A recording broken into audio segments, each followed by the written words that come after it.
He said the Bible don't teach you not to sin. Yes, the fuck it do. That's the whole point. When he took us, one second, word. When he took us to first job, I read verse 7. Places you all seconds. Come on, man. This is insane. But that's that Christian dope. Go ahead, my child. Out there teaching it like we teach. We teach you Christ is a nigga. We teach you God is a nigga. And guess who he loves? He loves niggas. He loves niggas, and that's one of the topics we're gonna talk about. We gonna. They say it's up there, and it ain't nothing to discuss there. People talking with reviews, we like best friends. Just let me know.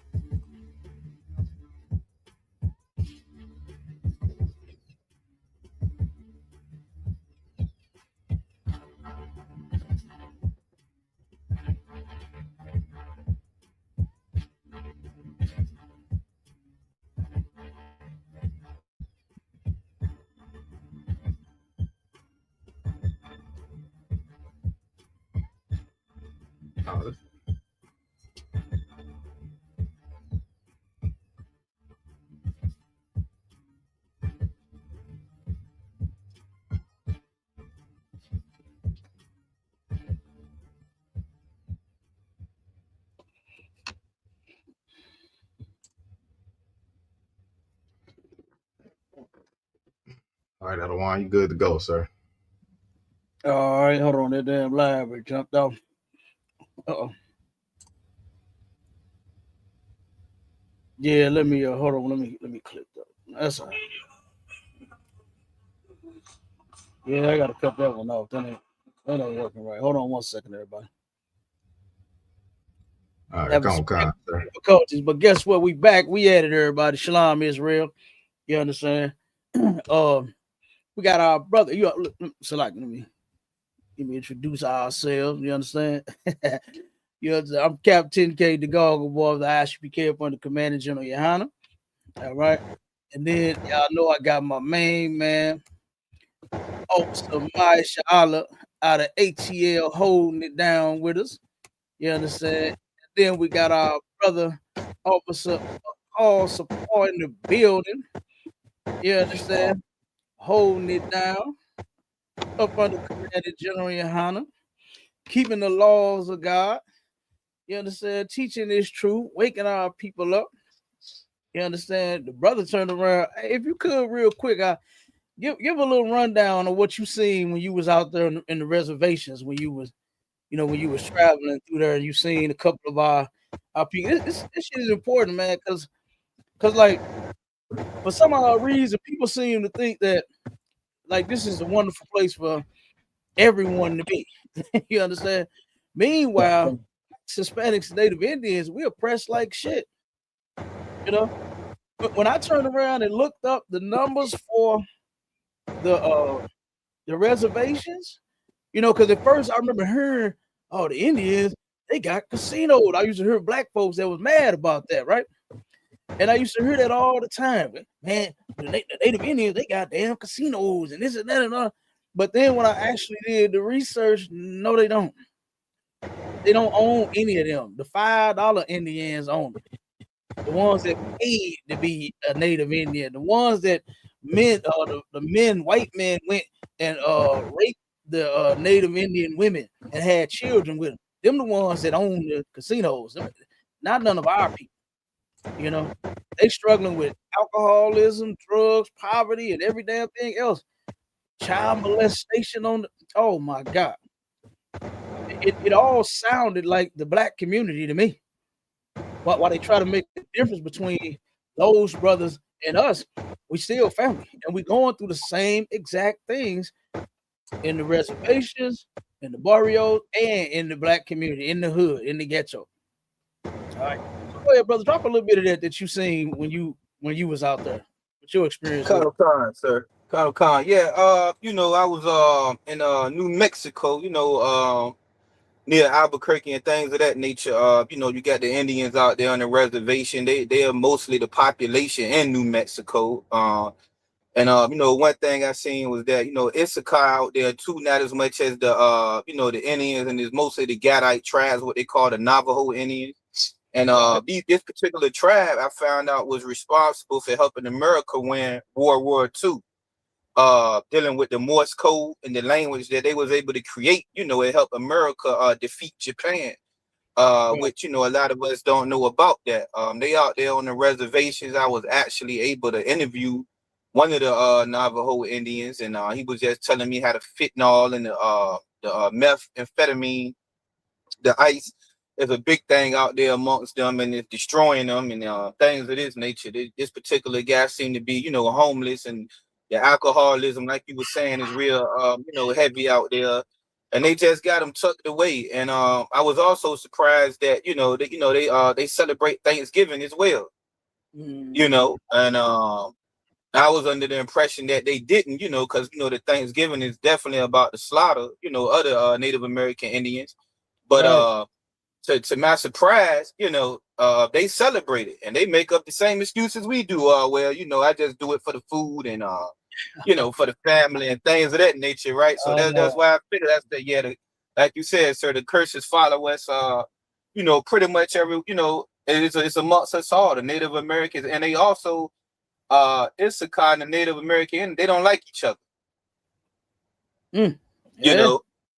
They're against each other. I also found that out, and of course we the same people. So it just go to show the division, man, and how Esau divided us, got us out the hood on the reservations and the barrios, making us think that we are separate people and we the same things, and we also experiencing the same things. Yeah, that's messed up, Bob. And when you said they make the same excuses for the food and stuff like that, black folks do the same thing. I even seen fake Israelites all over Clubhouse and Facebook making posts talking about good food, here we come. You know what I mean? Like we just cannot get away from this slave master. You know what I mean? It's like my cousins, right? One second, Ward. This man that treated us so bad here in the past and to this very day, and we still somehow we make any kind of excuse to go get some good food, like to celebrate the holiday. You understand? Nothing wrong with eating, nothing wrong with turkey, nothing wrong with dressing.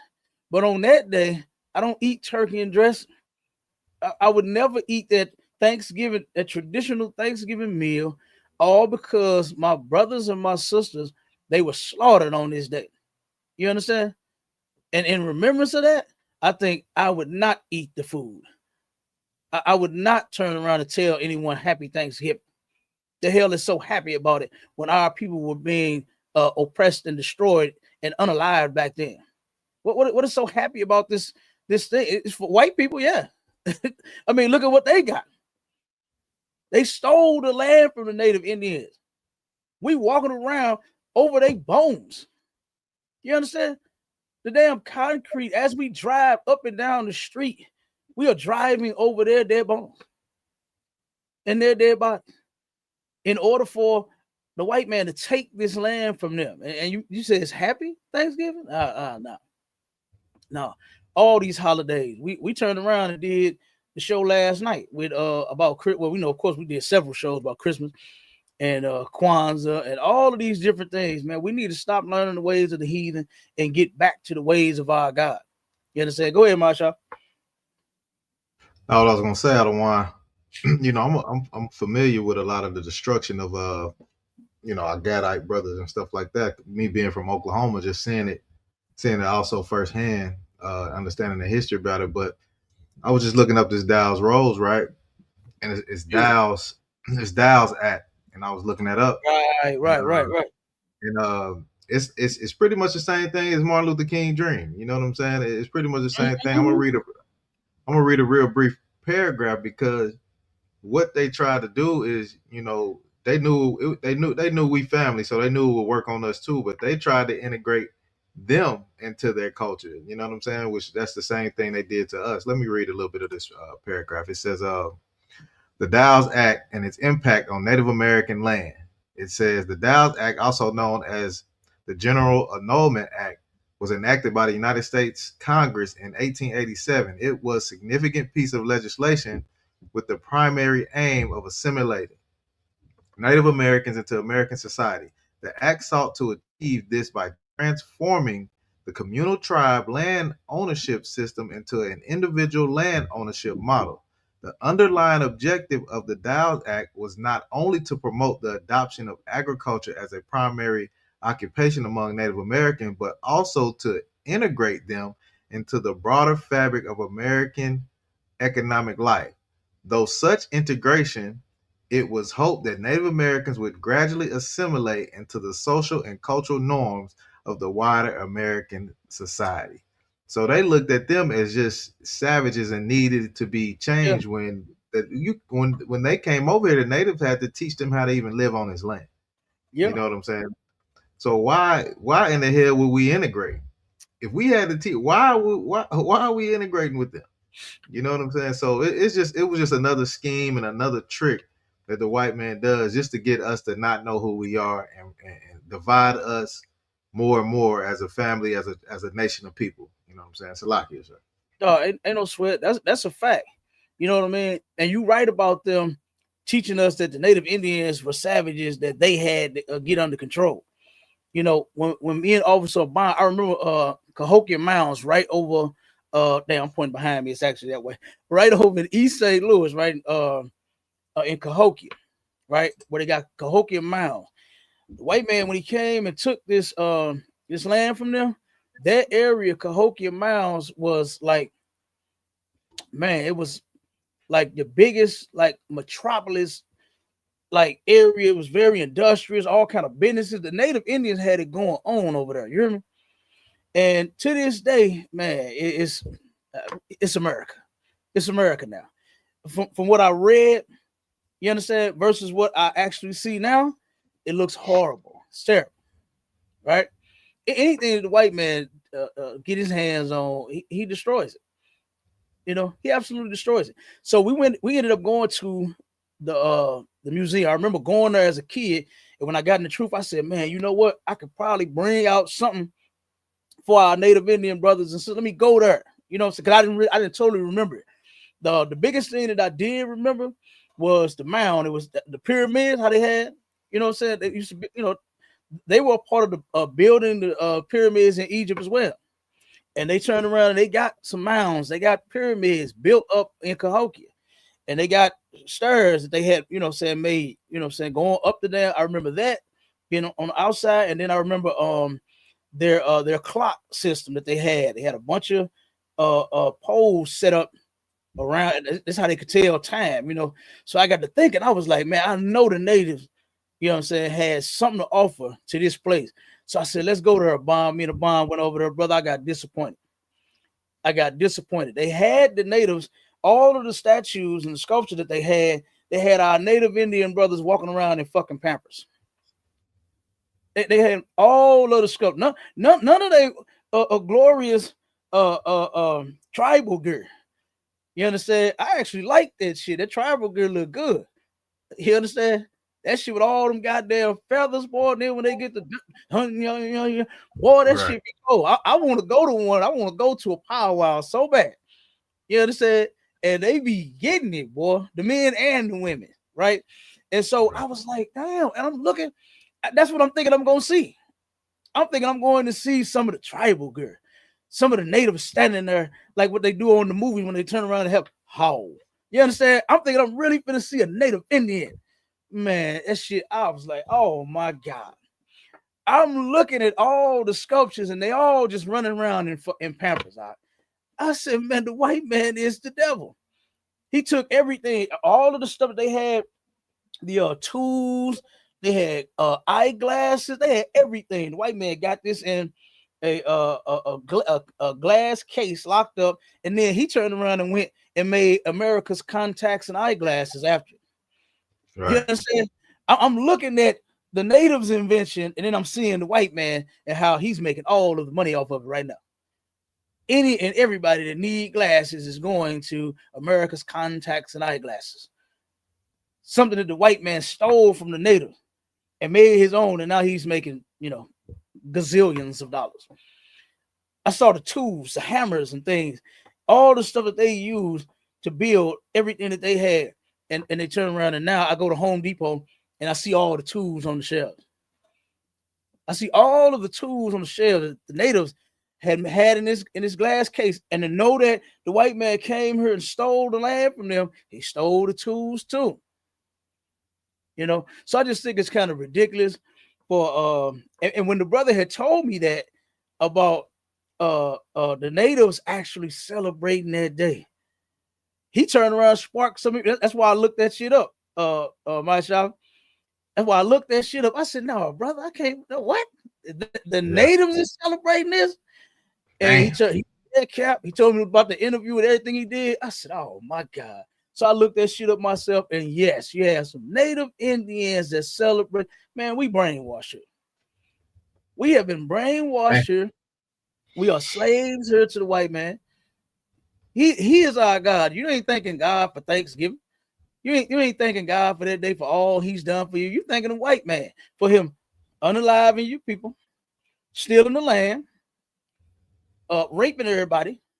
You understand? Cutting babies, pregnant women had their bellies cut open, and the baby snatched out of her belly. And who was that? Andrew Jackson? Andrew Jackson did that.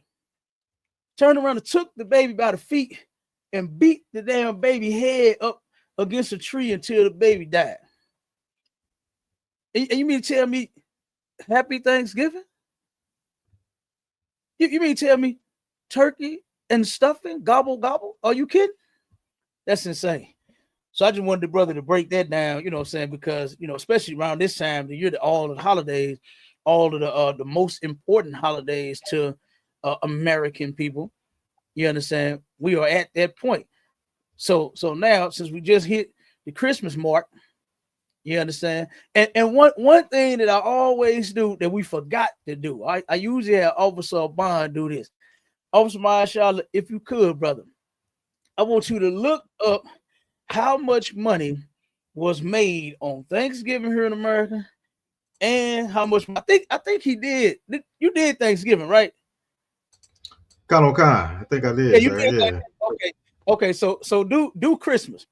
I know we didn't do Christmas, and then I want you to get me the projection of money the white man plans on making for New Year's. Because he got it laid out, and we do this every holiday. We pull out the statistics, like for instance with Halloween one year made a astronomical amount of money. I want to say 20 million or something like that? I can't remember, but like I said, Bond got the numbers. He know. And brother, it's crazy how here we are, poor as shit in the ghetto, having all kinds of problems, can't pay bills. Matter of fact, we read that article last night, my child, and then Yo Rib got that list together for us about all of the companies that's planning on laying people off. You're not even gonna have a job next month to take care of yourself and your kids. You had to take some of them goddamn toys back. I hope you kept the receipts, and you better hope that they take your return. You better hope they take your return. It's a lot if I could, sir. Come on with it. All right, let me give you some info right now. It says all right, wow. It says the total US Christmas spending for 2025. It says the holiday season on retail and service industry, the average American was expected to spend an average of $1,000, I'll say $1,600 on gifts, travel, and entertainment, right? So it says this year it hit 1.01 trillion to 1.02 trillion. It says in 2025, the first time in history exceeding $1 trillion. That's how much we spent here in America 1 trillion. on Christmas. No wonder the white man says it's the most wonderful time of the year. First time ever. It's the most wonderful time of the year. It's 1.1 trillion times of the year. God damn. He made how much money up? 1 point what?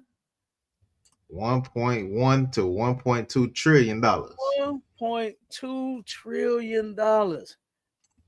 He just fell asleep counting it. He don't remember. He don't remember if it was 1.1 or 1.2. He can't remember. But it's up there. It's somewhere. He fell asleep counting all the goddamn money, and didn't remember if it was 1. Was it 1.1 or 1.2? I forgot. Okay, it doesn't matter. It don't matter. It doesn't matter. We got the trillions. They know that. And God damn, you got to be sick to turn around and hear that. And then every year, Mashallah, he always project how much he gonna make.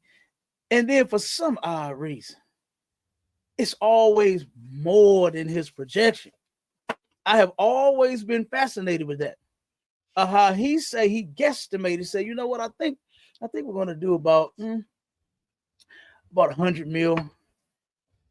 And then when he calculate, it's 300. It's 500. It's $1 trillion. This is insane. This is what Black and Hispanic people put in his purse for this Christmas season. Go ahead, Marshall. Now, all I was gonna say, sir, and you know, these gifts this year. I mean, these gifts are not inexpensive these days. I mean, you're getting laptops, you're getting PS5s. You got to get that woman a BBL tummy tuck. You got to get everybody in the house Jordans. You know what I'm saying? Santa Claus got all that in their bag, Cap. He got all that in their bag. You know what I'm saying? But we never focus on anything that helps the Black family. Like, why Santa can't give a Negro a trade or something? You know what I'm saying? Why Santa Claus can't make it to where the black man and the Black woman stay in the house together? Why we can't get them type of gift? You ain't getting that kind of gift. It's always focusing on money. And like you said, it's 1.1 to 1.2 trillion this year. Oh my goodness, next year is going to be 5 trillion. Probably. Damn. He's definitely going to push. Yeah. He's definitely going to push for a whole 5. If he can get 1.2, man, he's pushing for 5. Get that. He's pushing. Come on with it, Akar.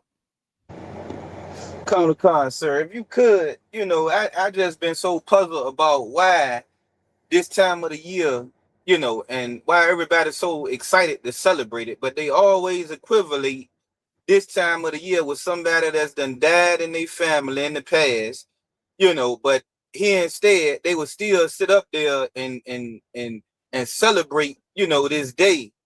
You understand? And with all the the depression I heard about brothers, going up in a restaurant, stabbing people, and just all different, type of atrocities and things of that nature occurring during this time of the year. Like, could you got anything on the psychological effect? Because you would think, sir, that if you always got to equivalent death and depression with a day, why would you want to celebrate that? Absolutely, hey, and look, you on point. And matter of fact, you jumped the gun a little bit. You understand? but you too wild. No, we was absolutely coming to what this oppression does to us here and how it affects us mentally and physically in our bodies. It's causing different ailments and everything. So I got one article that I was gonna read. Let me see. This is from the National Library of Medicine, right? And this thing here, let me see.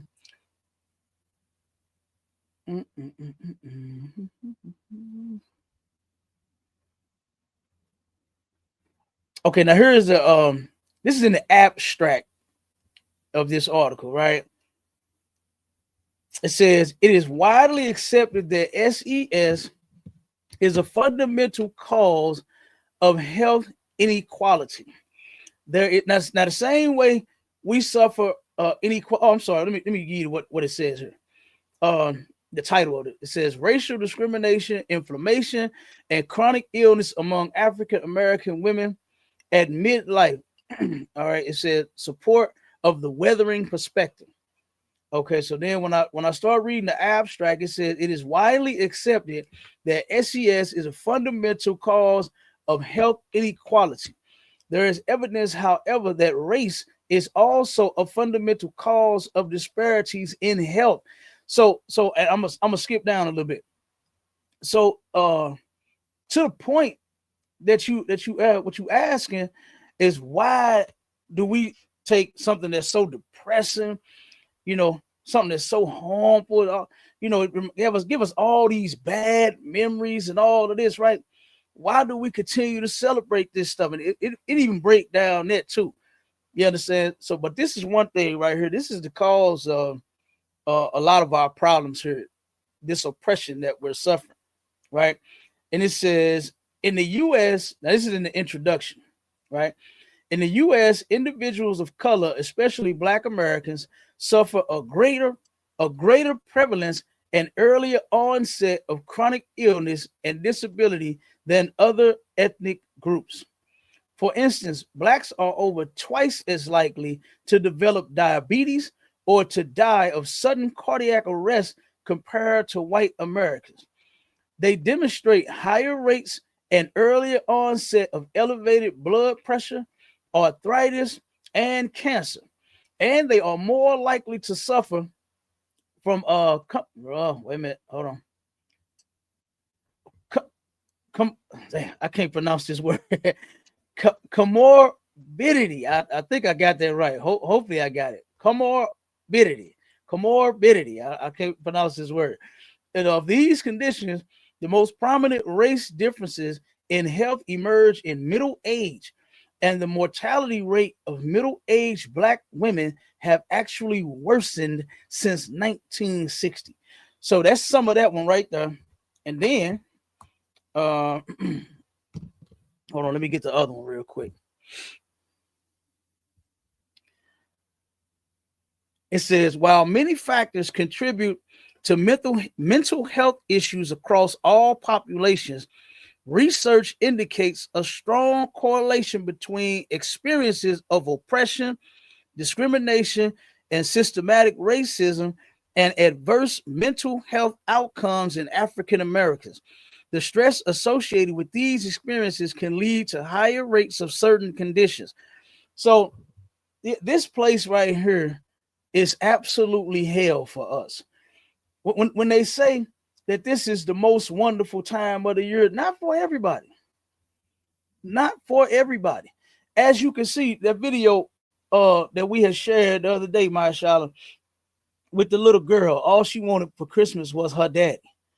This place, you understand, us being under our oppressors, which is the so-called white man, and him hating us so.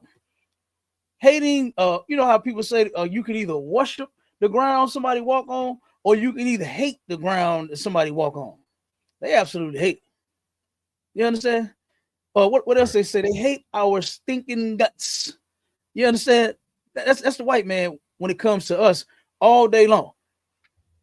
He makes reasons. I had to argue with a goofball the other day about that video where that white woman took out all of her anger and frustration on that Somalian and called him a nigger.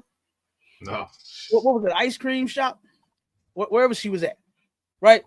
I had to argue with a nigga. I said, man, show me the videos. Because what they were saying was white people don't see African American, Somalian, Ethiopian.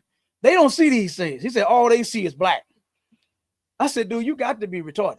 Because if that's the case, why haven't Somalians been discriminated against, pulled out of their car, unalived by police. Why haven't these things happened to them also, since it's just the color of our skin that they see? You understand? If they don't know who they're dealing with, why is it always happening to a Tyrone, a Antoine, a Dante, a Keisha, a Sharmika? You understand? Why is it always us?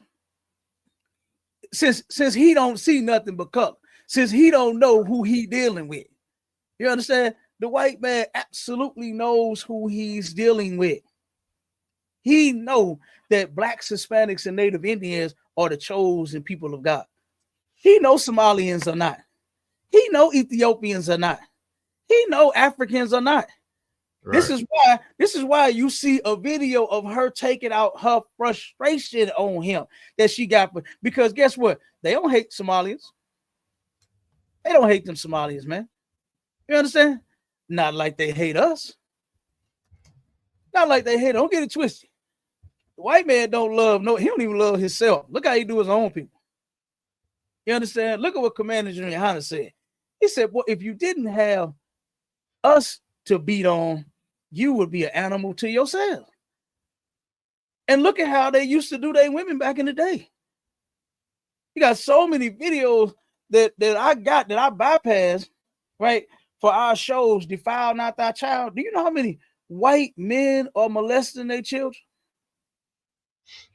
Do you know that there is some videos out there where white women, white mothers are urging their children, if they ever get lost, to find a black man? Why? Because that white man, I'll probably never see you again. But that black man, he'll make sure you get home. Do you know, brother, that they ridicule a brother online? There was a brother that turned around and, or what they call it, suffered some backlash. He found I believe it was an 8-year-old little girl walking in the extreme cold and snow. And this brother took the time out of his day. He said, oh my God, why is this baby out here? The brother took and made sure the baby got to school safely. And do you know that they ridiculed this brother? They had something negative to say about him because of his comments that he was making while he went live, escorting this child to safety. But white women, they know that, baby, you know what? Look for an Antonio. Look for a DeMarco. You understand? Look for one of those guys. Look for a black guy. And that way I'll see you. I'll see you again. I'll see you again. Like I said, this is insane. This is insane. But somehow we are the worst people ever to live. All of the things that we suffer here in this place, the white man isn't making $1.2 trillion off of the hard work and sweat from white people. This country makes the majority of their money and spends all of the money that they get from Black, Hispanic, and Native Indian people. This country is fueled and backed by your dollars. What they call it in my shop, your black dollars. That's what this place is fueled off of. Your black dollars. Not the white dollars. Not those. No, they got Christmas gifts to go buy with that. They got college funds to put up for that. You know, they got nice houses and vacations that they're, you know, planning on going on for that. You understand? It's right. That's what they got. You know, that's what they're doing with their money. They are living their best life while we just made a song about that shit. And matter of fact, I got a couple of videos that I wanted to show too, because I ain't done with Christmas. I ain't done with Santa Claus fat ass. Talking about sliding down somebody's goddamn chimney. My Charlotte has started showing the Christmas spirit and what that Christmas spirit is actually all about. Right? And how evil that spirit runs. It runs rampant through the Black community. It turned around and hit us, boy. OMG. This ain't nothing to where we all just kicking it and having a ball. Okay. A brother here in St. Louis, damn house caught on fire on Christmas Day. The brother lost his whole crib on Christmas. It's all kinds of stuff that's happening. This is the time when the most house fires start because of all of the lights that you got strung out in your yard and over your roof and on the top of it and in your trees and in your bushes. And then you got them lights and shit strung out everywhere. So this is not the most wonderful time of the year for black people, man. And then I'm gonna show you. This is the Christmas spirit. 'Tis the season to be evil. You understand? Not jolly. Because this is what happens in the black community.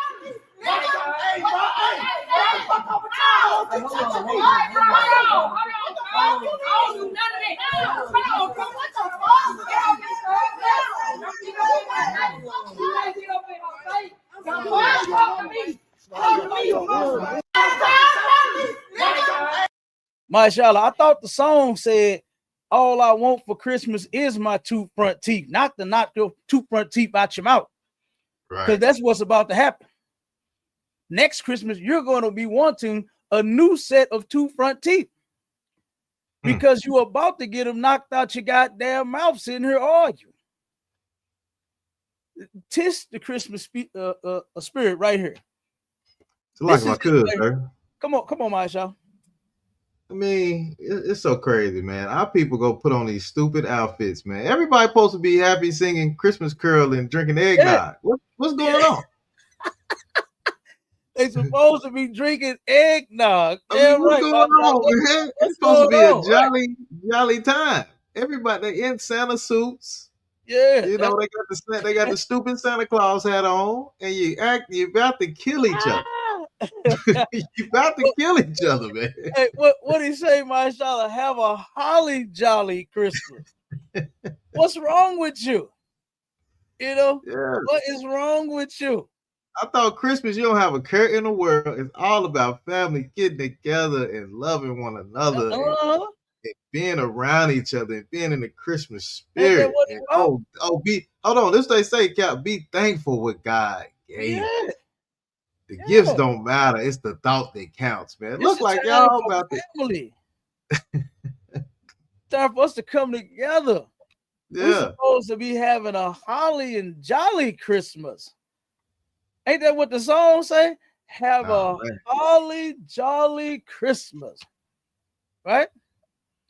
Don't let us start playing the Temptations Christmas and the Mariah Carey and the Johnny Gill. You understand? Don't start playing those. You understand? To where you already know that. Of course, I ain't with that shit. Of course, it's all evil. But I'm just saying, black folks start singing the song. Because Bing Crosby, when he turned around and saying it's the most wonderful time of the year, that shit, boy, you barely hear that. But you will hear the Temptations and their Christmas CD. You will hear Mariah Carey's. You understand? You will hear black people when they sing because they can blow the roof off a place with their vocals, you know. So, but look, this is the Christmas spirit right here. This is what happens around the holidays. We showed the fights and the tables being brother. You remember that video we played where that one cat took and flipped the whole goddamn buffet table over? Yeah. It was Thanksgiving. And everybody got their plates and their forks and their knives and their hand, boy, ready to dig in that turkey and that dressing and them candy yam. You understand? And turn around and that bastard got mad, boy, and flipped the whole goddamn table. The whole family was disappointed. Right. I said, damn, Mark. But that's because you're not supposed to be celebrating that shit. Around the holidays, it brings an evil spirit amongst our people. This ain't nothing to where it matches the songs. As you can see, it don't match the songs. Mashallah played a video yesterday where the chick turned around and took the whole pot and bust her cousin upside the goddamn head with the pot. You know what I'm saying? Hey, Cap, shrimp scampi went everywhere. All that unlawful shit hit the floor. Right along with Big Cuz. You understand? They got knocked upside the head. Big Cuz hit the floor right along with the shrimp scampi. Here go another one. Check this one out. Now first, I want to turn around and I'm gonna read this thing. What it say? So it says here. This is Tanisha Bankston, right? On Christmas Day, said all I ever wanted was a relationship with my father. Ever since I was a child, but there's always been a void. I just talked to my dad yesterday, and we agreed to meet today and exchange gifts. But I get a text saying we had to get our gifts after Christmas. I asked why, but the message didn't go through. So I felt some type of way. I went to his house to go see him. He came to the door and let me in. I spoke to my dad's wife, Tank, and I asked her what was her problem with me. And she said, I know. I said, I have never done anything to you but respect you. She started cursing me out, calling me a whore, and telling me that's why my kids had different daddies. I said, sometimes that's life. She got up and put her hands on me and pushed me in the face. Then she started yelling at me, telling me I wasn't welcome to her house and kept telling me to get out. I cried because it hurt, but she really showed her true colors. Telling us we're not welcome to her house was wrong and that my dad isn't my dad. Everybody who goes to church aren't really holy. Let me tell you something, sister, baby girl, Miss Tanisha Bankston. And I'm going to tell you this out of love. Anybody that goes to the Christian church is not holy at all. You better listen to me, sister. You better listen to me good. This is what happened when she got there. Check it out. Y'all finna come out of here, but that's not right. How you gonna let her do that? Look at how she acted. He ain't even did nothing to her. Get him out of here. Ain't nobody. What's wrong with her? How you gonna tell her? Then you got your phone turned off. And you my daddy. Get out of here, though. You are my daddy. Get this girl out of here. Come on. How you gonna like get out of here? Then you got your phone turned off. You got you get out. Yeah, because of you. So don't worry about it. How you gonna act like that? How you gonna act like that? I'm your daughter, no. But I'm your daughter. You don't do no stuff like that. You don't do no stuff like that. Don't worry about him. It ain't right though. Don't worry about it. How he gonna? Why don't you give love on Christmas Day? It's Christmas, for Christ's sake, right? Why didn't you let the woman is up damn near naked in front of this man's daughter, in front of the grandbaby? You assaulting the mother in front of her child. You understand? Putting your hand on that lady is huffing and puffing. She is really mad. And to go all off on her and say those things that you got different daddies, you know, so your kids got different daddies. He ain't your daddy and all this stuff. Come on, this is an evil black woman, man. Dang, it's a lot of a good evil black woman, and this brother has no control. A lot of brothers cannot control these monsters, man. A lot of these black women are creatures from the Black Lagoon. It's Christmas, Granny. It's Christmas. Why didn't you welcome everyone into your home? Why didn't you let him? You in the bed, butt ass naked and sleep. Why didn't you let him deal with his? Now again, we're not for Christmas. I'm just talking about this situation. But why didn't you just let him deal with his daughter and the grandbaby? You ain't got to celebrate them. You let him do it. That's his daughter and his grandbaby. Why did you have to get up half naked and go fuck with this lady, Granny? That's because this is the Christmas spirit right here. Go ahead, Michelle. I was gonna say, sir, you know the song say have a holly jolly Christmas, but then it say just be good for goodness sake or Christmas sake, one of them. I don't know the song, but I know it's somewhere in there, right? He should have been good for goodness sake, because not only did he kick the daughter out, but the little girl got kicked out too. What?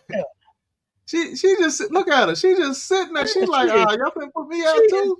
Traumatized. The baby is traumatized. She seen this old woman hurt her mother. Hey, Cap, I'm gonna tell you this one thing that I learned about, when I was in the world. If you run into a Christian with a Christian woman with a moo-moo, that's a creature from the Black Lagoon, like you said, Cap. A Christian with a moo-moo on, boy, them some of the meanest women on the face of this planet Earth, sir. Salaka. And Salaka, do you know something? Christians actually back in the day took that moo-moo from that was Chinese culture, right? I think they took that moo-moo and tried to make that official Christian women wear. Oh, they actually did. They really did that. So some sisters, I love seeing the moo-moo. I love the moo-moo. Oh, moo-moo. You know what I'm saying? Make me want to moo-moo you, girl. But guess what? But like you said, them Christians with them damn things. Oh my God. Boy, you better hope you make it out alive. You understand? Right. and technically, that's just a nightgown. Okay. That ain't moo-moo. You understand? Like I said, I like the moo-moos a little bit, my shot. You got to back up off the moo-moo. You understand? You got to back up off the moo-moo. Yeah. Because the moo-moo got it all. Oh my God. The moo-moo lead to some moochoo. You understand? Right. So let them wear the moo-moo. You understand? Because daddy want the moochoo. Okay. Right. Hey, but I get your point though. The woman she's naked, man. This is embarrassing. This is humiliating. This is a shame. You get out of your bed to go fight somebody, all because you don't like them, because you evil as hell. This man is communicating with his daughter, and this woman made him disconnect his phone, turn his phone off. She said a message didn't go through. He done turned his phone off because of this broad, because of this monster that he's living with. You know? He ain't got a pair of balls on Christmas. God, no. He ain't got none no day. He ain't got none no day, huh? Not just on Christmas. No. You could tell he ain't got none on no day. Just imagine being in the house. Got all the balls on the Christmas tree every day. Being in the house, look, she blocking the door. You don't even want her there. Then you go block the damn door. Like, make your mind up, bitch. You want me to get out or you want me to stay? You know what I'm saying? The man had to grab her to make her move. Right. He like, look, get out the way, Bertha. You understand? Whatever her damn name is. Like, this is insane, man. But this is what happens. This is what's happening in the Black community, man. On these holidays, this shit ain't nothing good. Kids ain't going to school. Yeah, they get to tell what type of new shit they got, if they got anything. Right. But guess what else they hold on to deep down inside is what this little girl holding on to. All of the hurt. All of the hurt. And we're gonna get straight into it now. You understand? We're gonna get straight into it. Check this out right here. This right here. This was a shame. You talk about defile not thy child, and boy, I'll be damned. Our sisters and some of these men, they are doing it. They are defiling the hell out of these children. All right. So let me play this. Look at this one up. Oh, damn. Did it drop? Yeah, okay, hold on. It dropped off screen. I got you. Hold on one second. Let me pull it back up. This was insane. All right, we up now. Look at this. Oh man, come on. I don't know, man. Now, this brother, he talking on the video, but look at this shit. Look at this shit. This is insane. And the guy, I'm guessing that's the father. I don't know who this is back there. I'm gonna pause it. Look at this man back there recording this. He's recording this as if the princess is actually coming down the stairs in her grand ball dress. You understand? Like what? I mean, what the? Oh my God! I can't believe that it was a man involved in this. I could not. This reminded me of that. Remember when that brother, that father, turned around and took his son to the prom? He was his son's prom date. In a dress and in a wig, dressed in drag, and this man took, man, I would have never in my life did fuck your prom. You supposed to make daddy proud, nigga, and turn around and find you a nice little date, little young sister, so we can get you a nice little suit. We know you want to dress up. She gonna be dressed up. We gonna rent you a nice little, what y'all want to what kind of car they rent? Charger, Challenger, something. Charger, Challenger. We're gonna rent you one of them. You understand? I want to turn around and be proud of my son, not take this faggot to no goddamn prom. Are you crazy?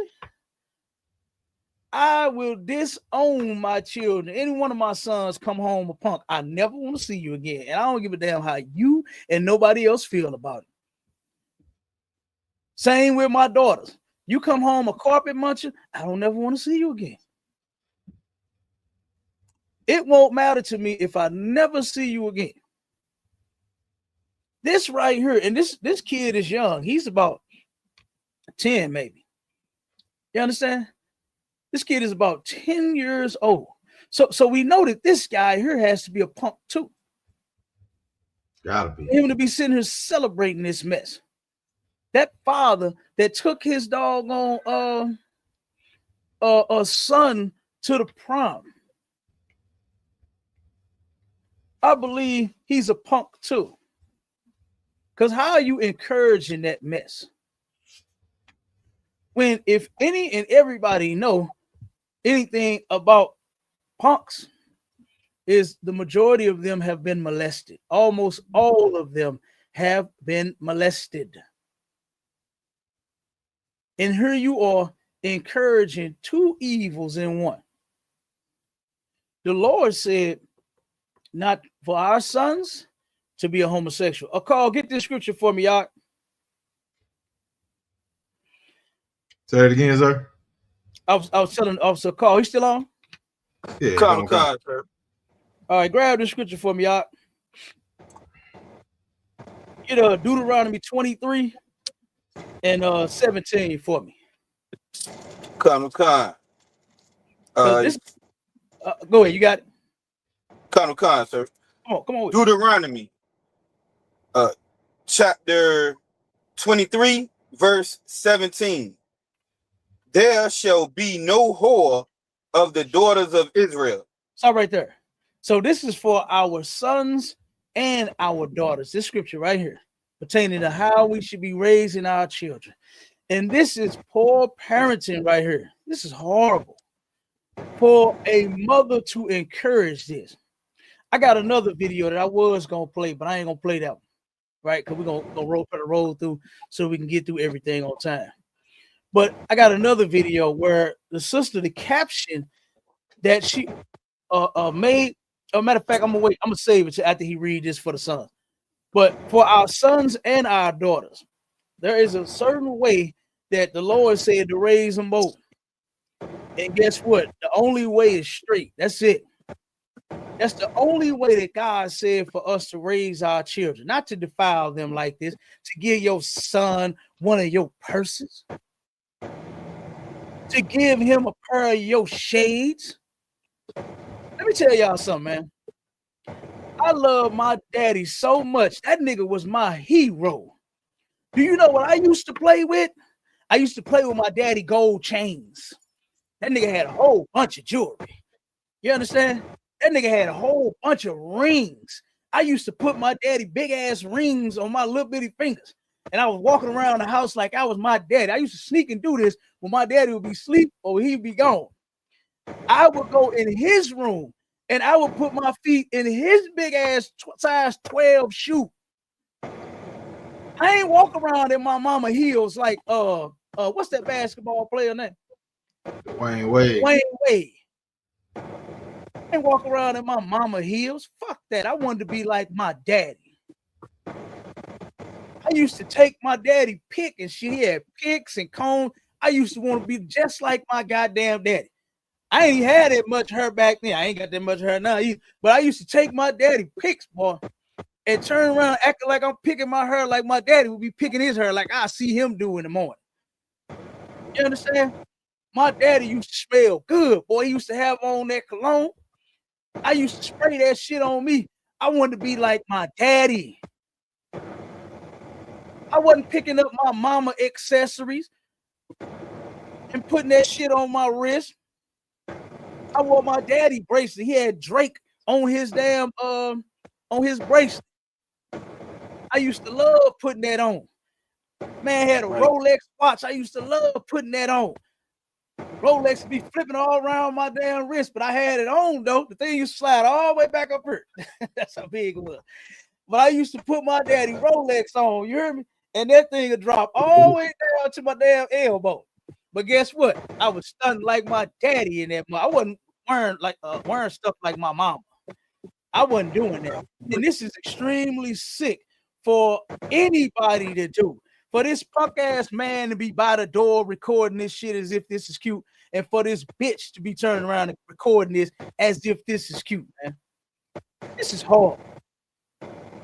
So no whore, none of our women supposed to be getting passed around, being transactional, being lesbian, having 9 baby daddies, getting in and out of everybody's bed, having exes and babes and boos and all that. You're only supposed to be one goddamn man your whole life.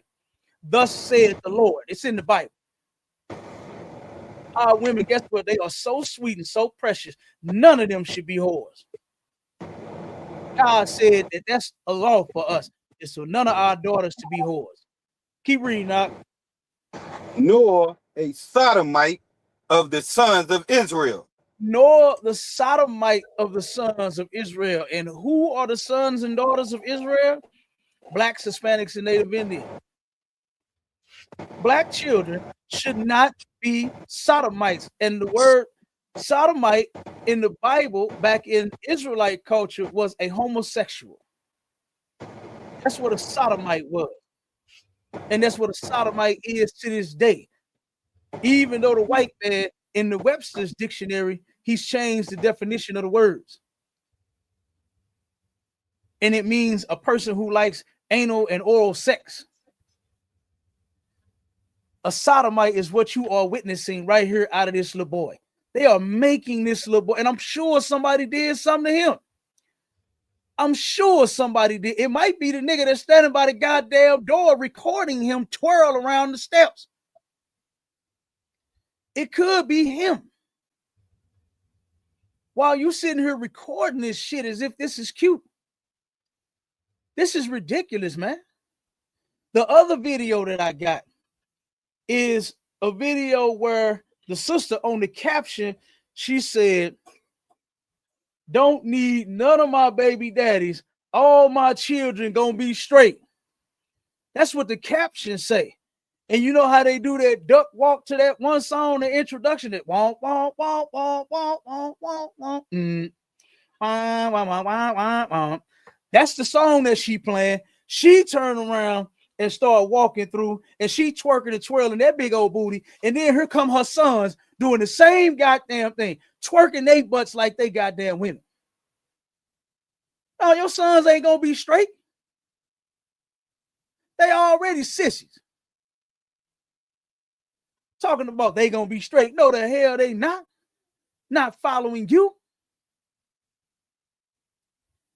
We're not supposed to be doing this shit to our kids, man. This is insane. Who could actually do this to their son? Who that claims to love their child would actually do this to their baby, man? To turn around and have this little boy dressed up like he is a girl. I seen a post that a sister made, had dressed her son up and said, "This is the daughter that I always wanted." No, bitch, go back in the bed and get another baby and have a girl. Not make a girl out this little boy. When I saw that, mashallah, I damn near threw the goddamn phone out. I damn near threw the phone, brother. You know they say, Cap. Go ahead. You know what they say? They say God made them that way. Oh, yeah, but it's actually you. It's actually the two people recording, the two adults in that video. Right. They are the ones that made him that way. God didn't do that. What they say, God don't make no mistakes. He didn't. He didn't, and he don't. When you came out with a penis, you are a boy. Right. And when you get old enough to desire someone to be with and have sex with, it's supposed to be a girl. And vice versa. If you were born with a little bit JJ, you are a girl. What they call it? A cookie. That's what they call a cookie for the little girl when they little. Right. I heard sisters say your cookie. You understand? It's a cute little way to describe what the baby has there. And guess what? That little cookie is not supposed to be crumbled until she becomes an adult. And then when she decides on being with someone, it's supposed to be a boy. Once she becomes an adult, it's supposed to be a boy. And you know who we have to blame for all of this? Christianity. Christianity. Oh, Christianity is what tells you that what you say, mashallah, they say, hey, God made me this way. That's great. God made me this way. So in other words, ain't nothing I can do about it. Right. Pull up that first article, mashallah. Get them two articles. And then let's read and then I'm gonna get these next videos ready.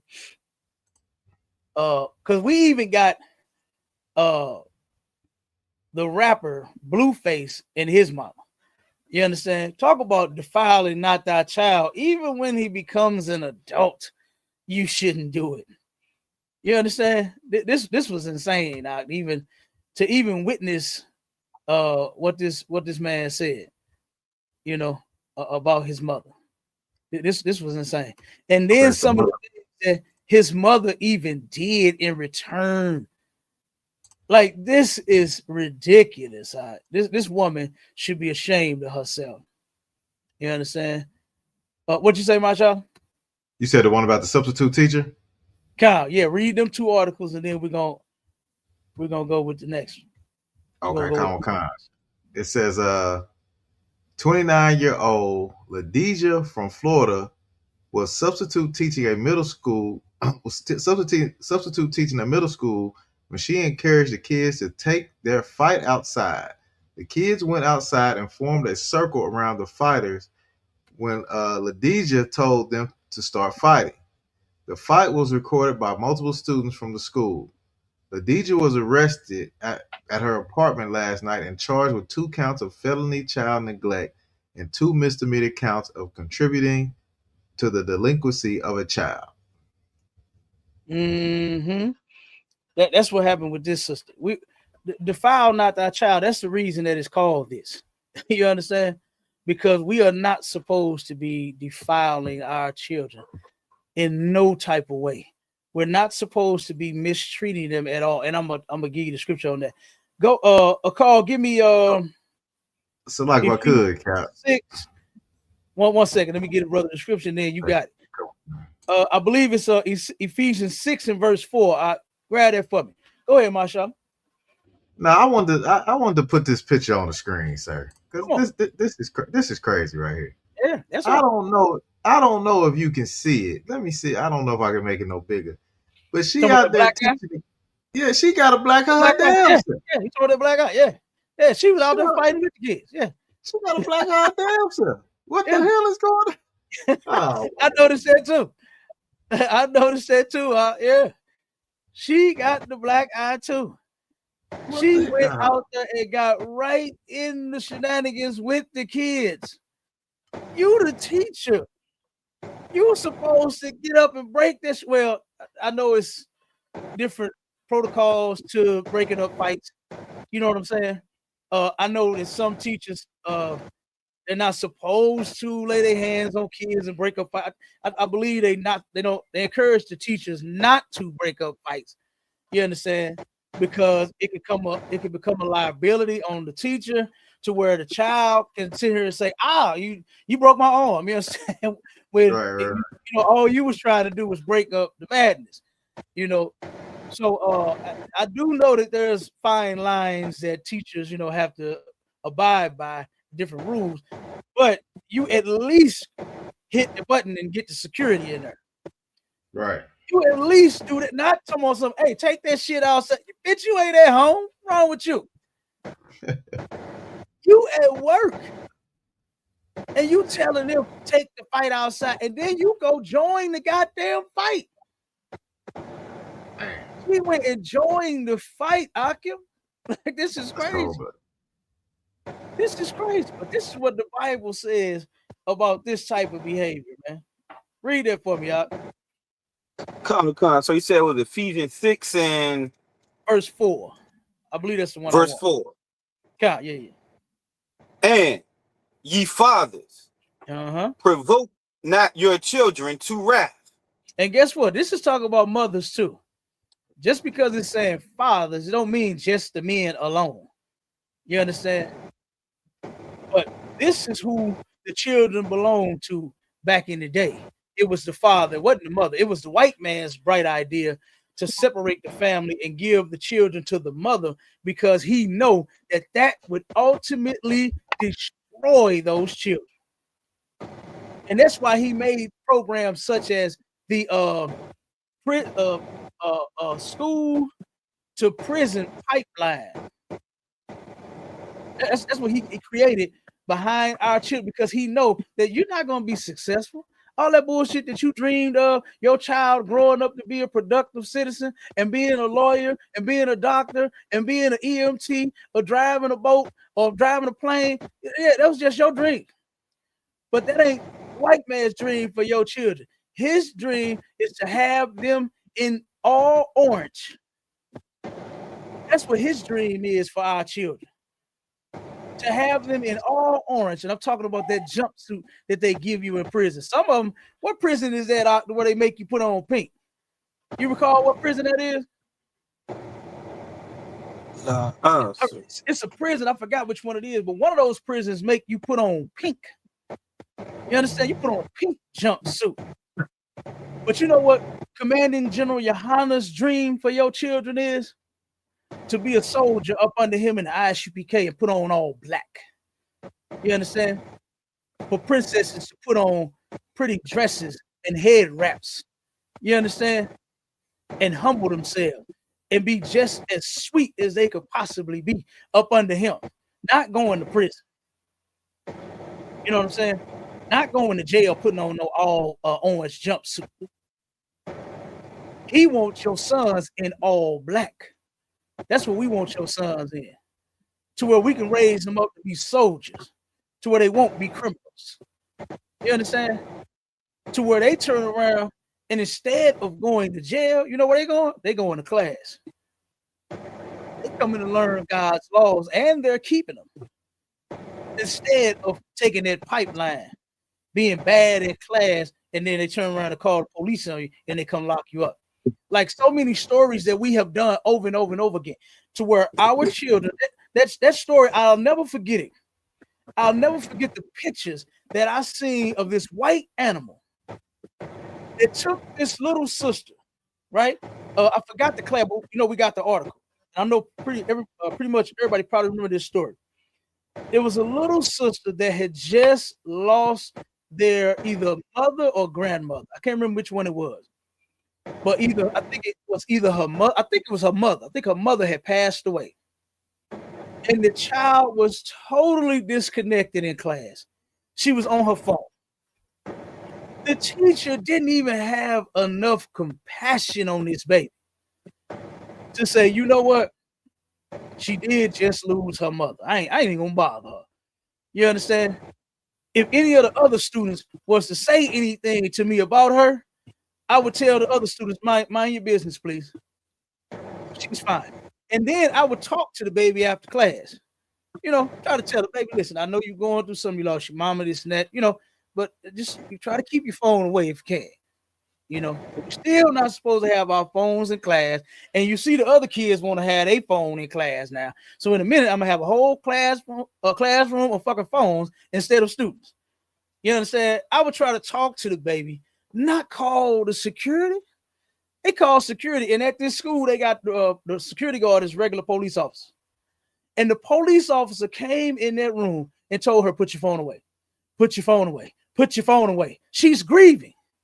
She just lost her mother. And that animal flipped that baby over in that goddamn desk, man. When I saw that video, I could have snatched him through the fucking phone. I could have snatched that white bastard through the phone. I couldn't have been that teacher, man, to watch that. Because there would have been two people getting escorted out that class that day. Me and her. Because I would have flipped that motherfucking cop right over that goddamn desk after I see him do that to that child. That the teacher is full aware of the damn girl losing her mother. You ain't got no compassion on this. I think she was like 13 or 14. She's a child. And the teacher had no compassion. And you know that white cop had no compassion for that nigger child. Turn around and flip that baby over in that desk. I was so goddamn pissed. Oh, I was so pissed. And I really hate what I see here that's happening to my people. I have a sister that always asks me. She on Facebook and everybody know her. Everybody know her. You know who I'm talking about, my Shala. Sister Christy. You understand? She always used to ask me.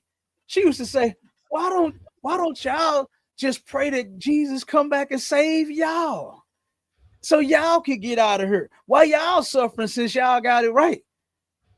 I had to correct her. I said, you know what? One thing that we're not doing is we're not suffering. We're not suffering in the ISUPK. We actually serve the Lord. Right. But what does that have to do with what I'm witnessing my people go through? Right. You know, I'm seeing what they go through. I feel their pain. That pissed me off. I went into full daddy mode and I'm just watching the video on my phone. Because I would have broke somebody's neck had I have seen them do my child that way. I was so mad I could have took that devil by his goddamn, if my hand would have fit through my phone and grabbed his neck, I pulled his ass through that phone out and I stomped the shit out of him for what I saw him do to that goddamn girl. It's a lot if I could, sir. Come on with it. It's just a quick question because I've been hearing this come up a little bit too. So why do the white police, they always got to go to this sensitivity training? Why black people don't never have to go to sensitivity training? We don't never have to go to sensitivity training. You know what I'm saying? It's never all these white people having to go to some type of sensitivity training because you don't have no damn compassion. You don't have no sensitivity. Yeah. They spend millions and millions of dollars a year to send people to sensitivity training classes. White people. That's for them. It ain't for black people. You know what I'm saying? Yeah, right. That's a fact, Mahershala. You don't never see black cops having to go to sensitivity training. Because we already have compassion. Right. We already know that the person that we are dealing with is a human being, just like myself. General Haas talk about it all the time. What's a cold general, boy? General Haas was a bad man, boy. And he used to be a cop. And he turned around and met Commander Jimmy Hanna, learned the truth, and he left that. And he tells his stories all the time. And I think that they are absolutely amazing.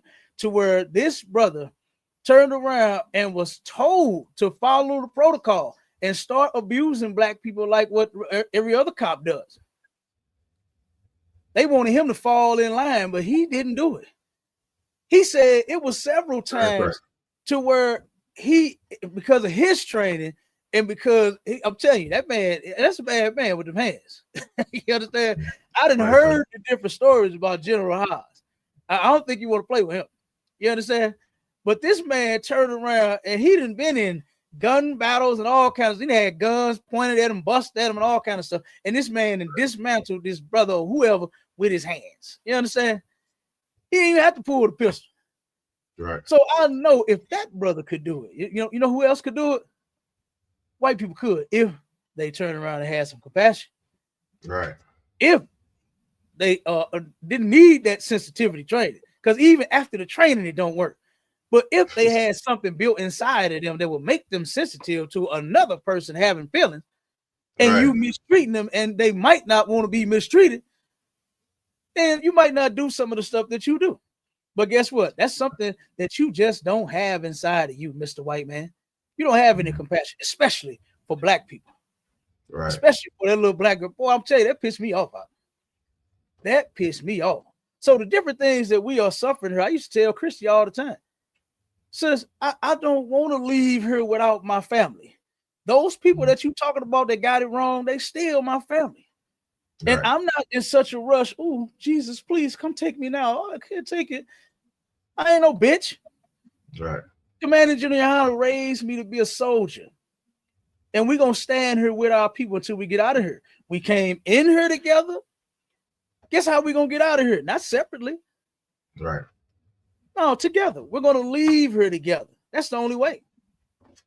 That's the only way. And guess what? Until you parents learn how to treat your goddamn children, you understand? You're going to have problems. You're going to have problems. They are going to be your headache and not your doggone peace like what you want. They're not going to turn around and make you so proud. I had a cousin. Well, I still got a cousin. I'm sorry. I said I had a cousin. I got a cousin that called me one day, boy, crying, because she found out her son was gay. You know what I did? I told her, I say, cuz, let me talk to him. She said, no, and no. She said, brother, I know you go hard, cuz. She said, and I don't want you to send him over the edge. That's what she told me. She didn't want me to talk to her because he might go over the edge then talking to me. I said, cuz, he might snap out of it. You understand? That's what he might do. Right. She was crying. She was hurt. She said, I want grandchildren. This is her only son. And now she will never have grandchildren. And she wants one so bad before she leaves this place. She wants a little grandbaby that she can spoil rotten. She can send to, take to the store and the mall and spend money on. She wants to do this. But she can't have one because her son is a punk. She accepted it. So now her dreams will not come true. Her dreams of being a granny or a nana or a meemaw, whatever they call, what they call them, what they call the grandma. Meemaw. Mama. You ain't finna be one. Yeah. Because you have accepted it. You understand?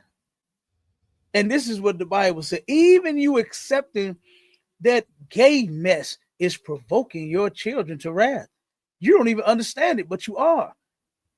Go ahead, read that again for the top. All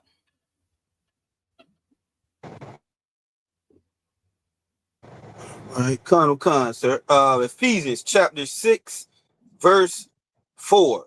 And ye fathers, provoke not your children to wrath, but bring them up in the nurture and admonition of the Lord. Bring them up in the nurture and admonition of the Lord. We are not supposed to be mistreating our children in no way, shape, form, or fashion. We are not supposed to be physically abusing them, verbally abusing them, sexually abusing them. I got a video of a father that molested all of his goddamn children. So disgusting. You are a father. Why are you doing this to your babies? Your baby is supposed to one day grow up and be just as beautiful as her mother is. Well, was by that time, because you know that's the cycle of life that a lot of our people don't understand. That doggone apple turn around and come off that tree. Ooh, it's such a beautiful, big, red, honey crisp apple. I love honey crisp, by the way. Y'all can tell, right? The big honey crisp apple. And when you bite into it and you finish it, you get seeds. And what happens to that damn thing, round nose seed? It turns brown and get ugly. And then it rots. You understand? But what you do with the seeds is you take it, throw it in the ground, and then guess what else comes for it? Another big, red, juicy apple. That's the cycle of life. You understand? These mothers, guess what? They have daughters. And mama is so pretty. She's so beautiful. She's so rich and thick and chocolate or caramel, butter, pecan, whatever flavor you like. We got 12 scoops. You understand? We got 12 scoops of flavor. So whatever flavor you like, Israel got it, right? So then, guess what? She has a daughter. And her daughter is just supposed to be as beautiful as she is one day once she becomes an adult. But guess what, Daddy? Her beauty, your daughter's beauty, is for somebody else, for her husband once she become of age, once she's ready for a husband. My daughters, Lord have mercy, God knew he knew I ain't want no girl, and I got 6 of them. I was praying. I ain't gonna lie in the world, but I was praying. Oh Lord, give me all boys. Yes, you understand? Right. I wanted all sons so we could run the planet Earth and St. Louis, Missouri. I wanted to run St. Louis, Missouri, and the planet Earth, and I wanted all sons. And boy, I got 6 girls. Lord have mercy. You understand?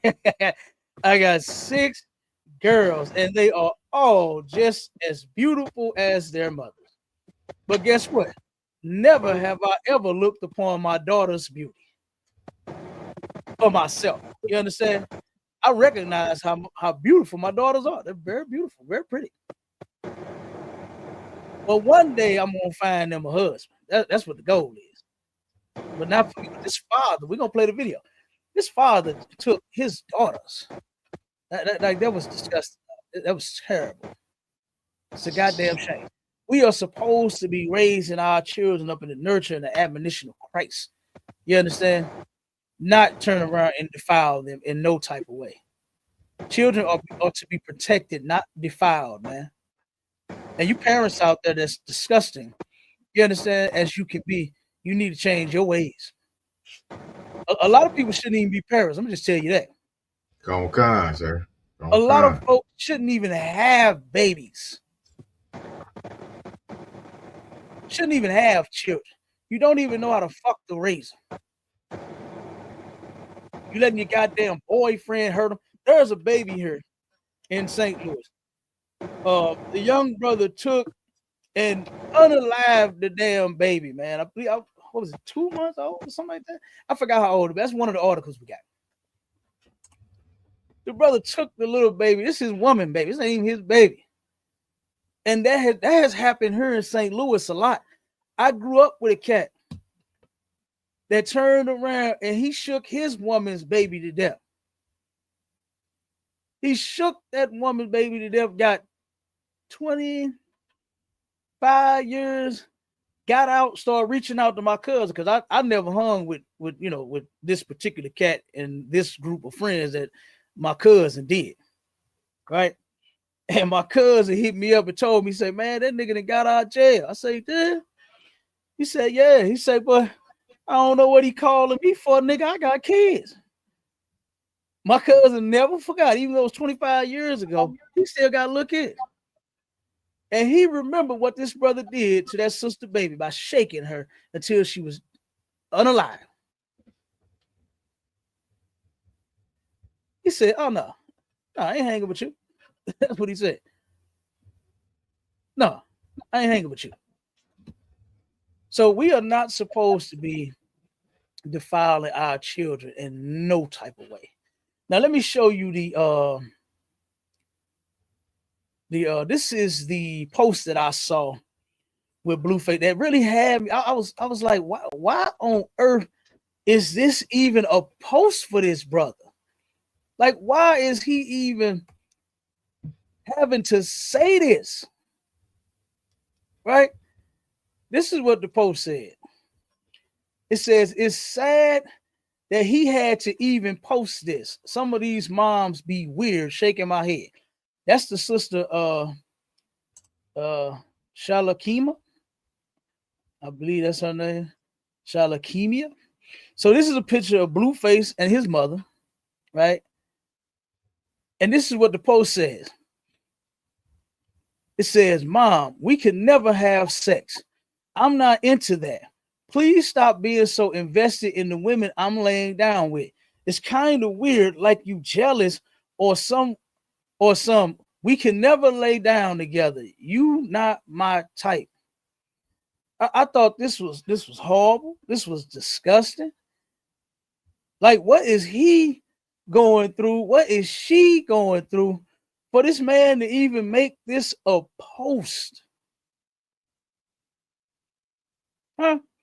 For this to even be a post, for him to say, Mom, we not having sex?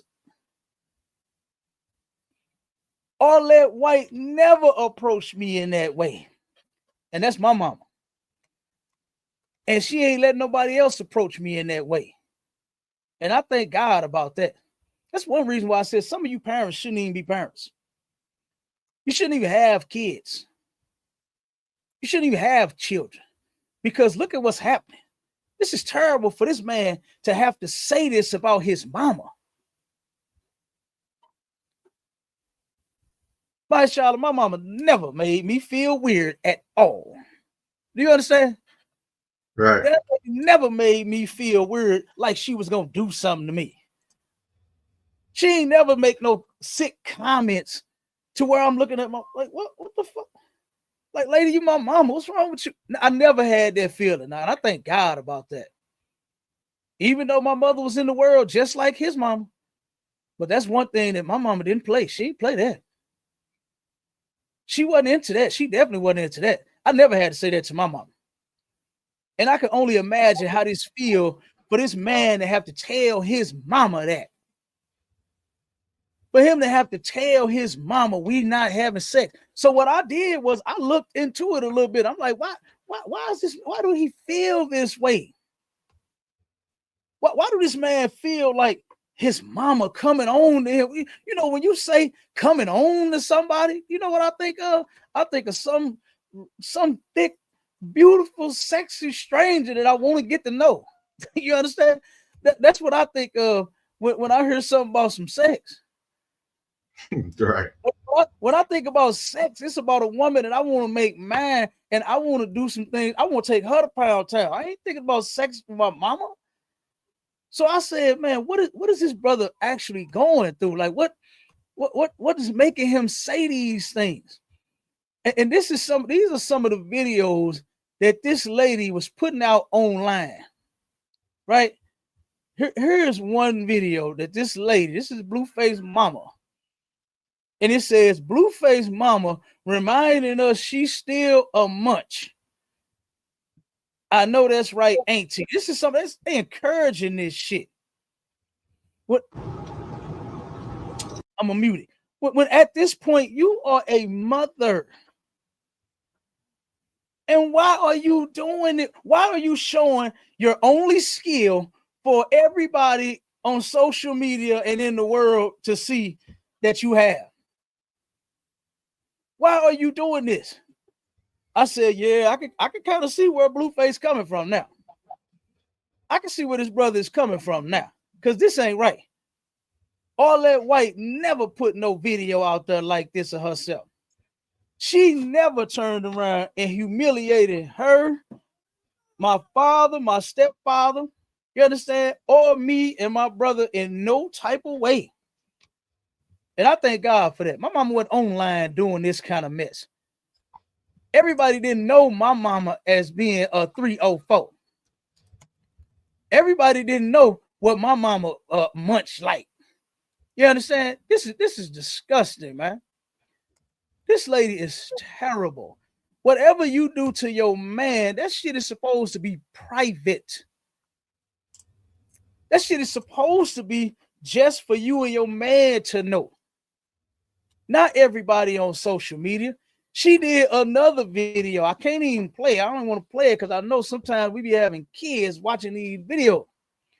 But the lady took and she said to her son, she letting him know and the world know that, yeah, I'm aging gracefully. Look at these sour melons. She turned around and lifted the shirt up and got to squeezing them and rubbing them and twirling them around. She had to show everybody what them breasts is looking like. And I said, damn, I see it a little more now. I can see what Blueface is talking about. And here's a video, an interview that him and her had, right? And this was totally, this was terrible. This whole thing was horrible. This was terrible. Let me put this on the screen. Hold on one second. Yeah, this was insane. What this broad was doing. Yeah, if I could, sir. Oh, go ahead. Go ahead. Come on with it. Go ahead. No, what I was gonna say, I if I could, I've seen it's some type of disorder or complex where, you know, where these single mothers they start to you know, since they can't keep a man around, they start they start to having an attraction and an affection for their own son. You know what I'm saying? And it just they end up falling in love with their own damn son. You know what I'm saying? And you know, in some cases, it don't go to the extent to where they end up having sex, but it'll go to the extent. Yeah, that's what I say. It's some do go to the extent.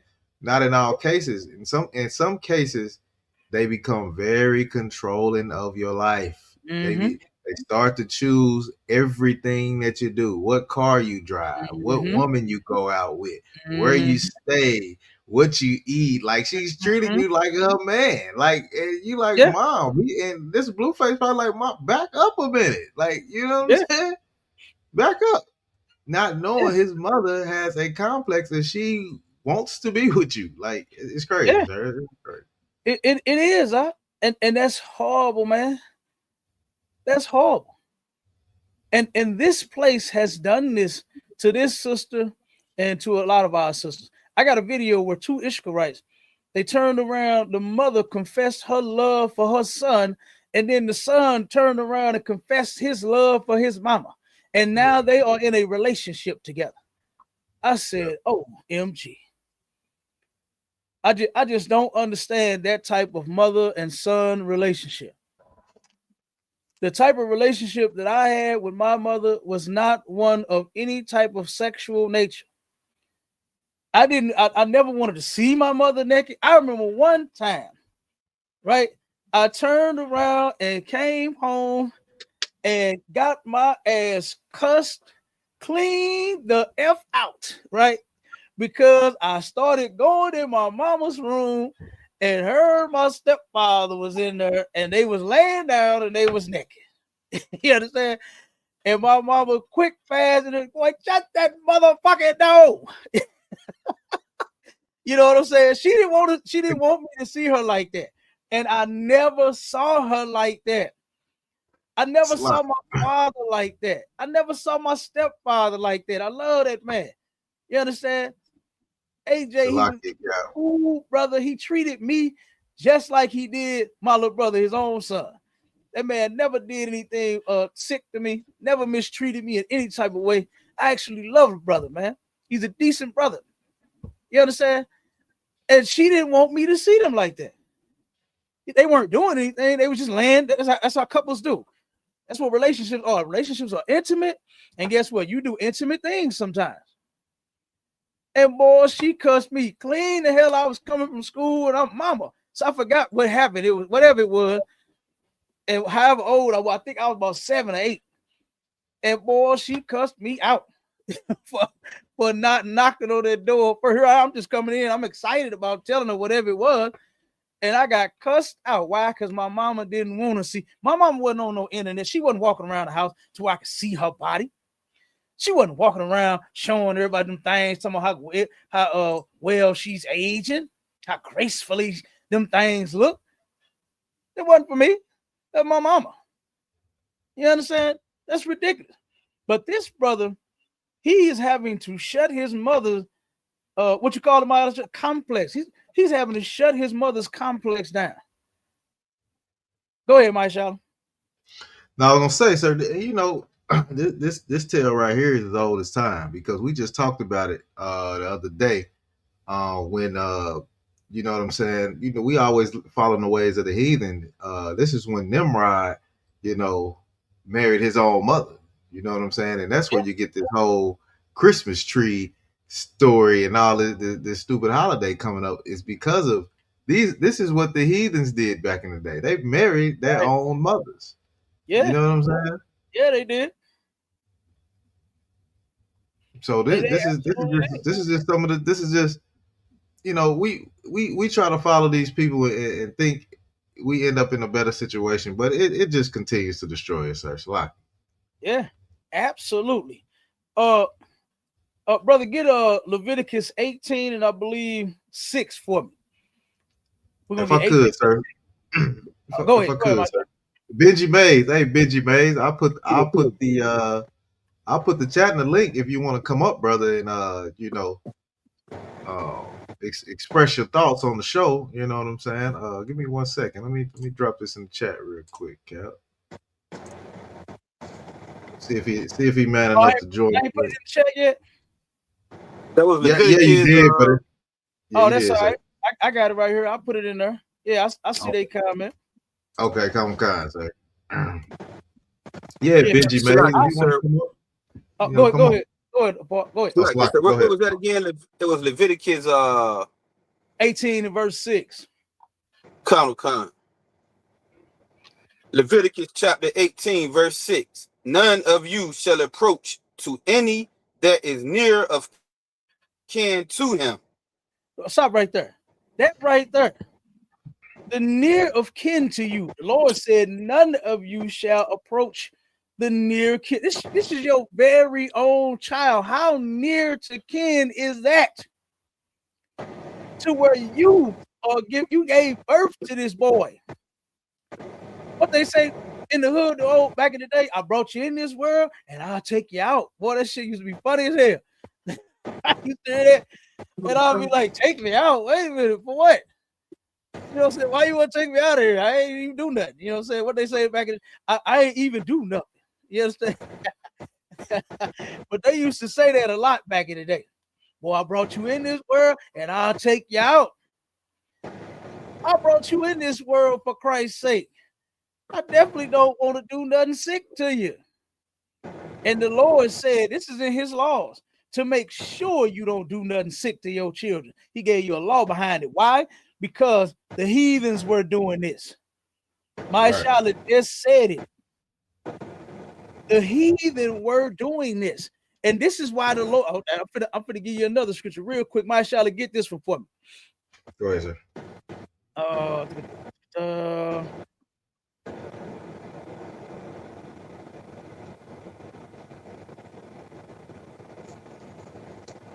All right, give me Exodus 11, and I think it's verse 6. No, verse 7. Verse 7. Give me Exodus 11, verse 7. Come on, sir. In the book of Exodus, chapter 11 and verse 7.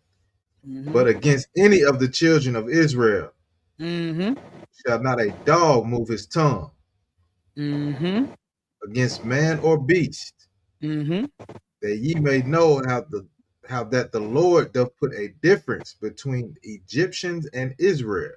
Okay, so the Lord put a difference between them Africans, that's who the Egyptians are, and the Israelites, that's blacks, Hispanics, and Native Indians.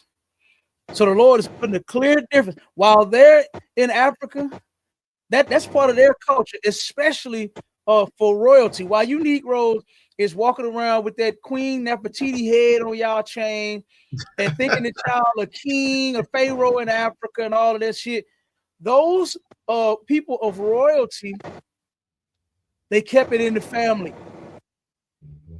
They kept it in the family. They didn't turn around and say, you know what?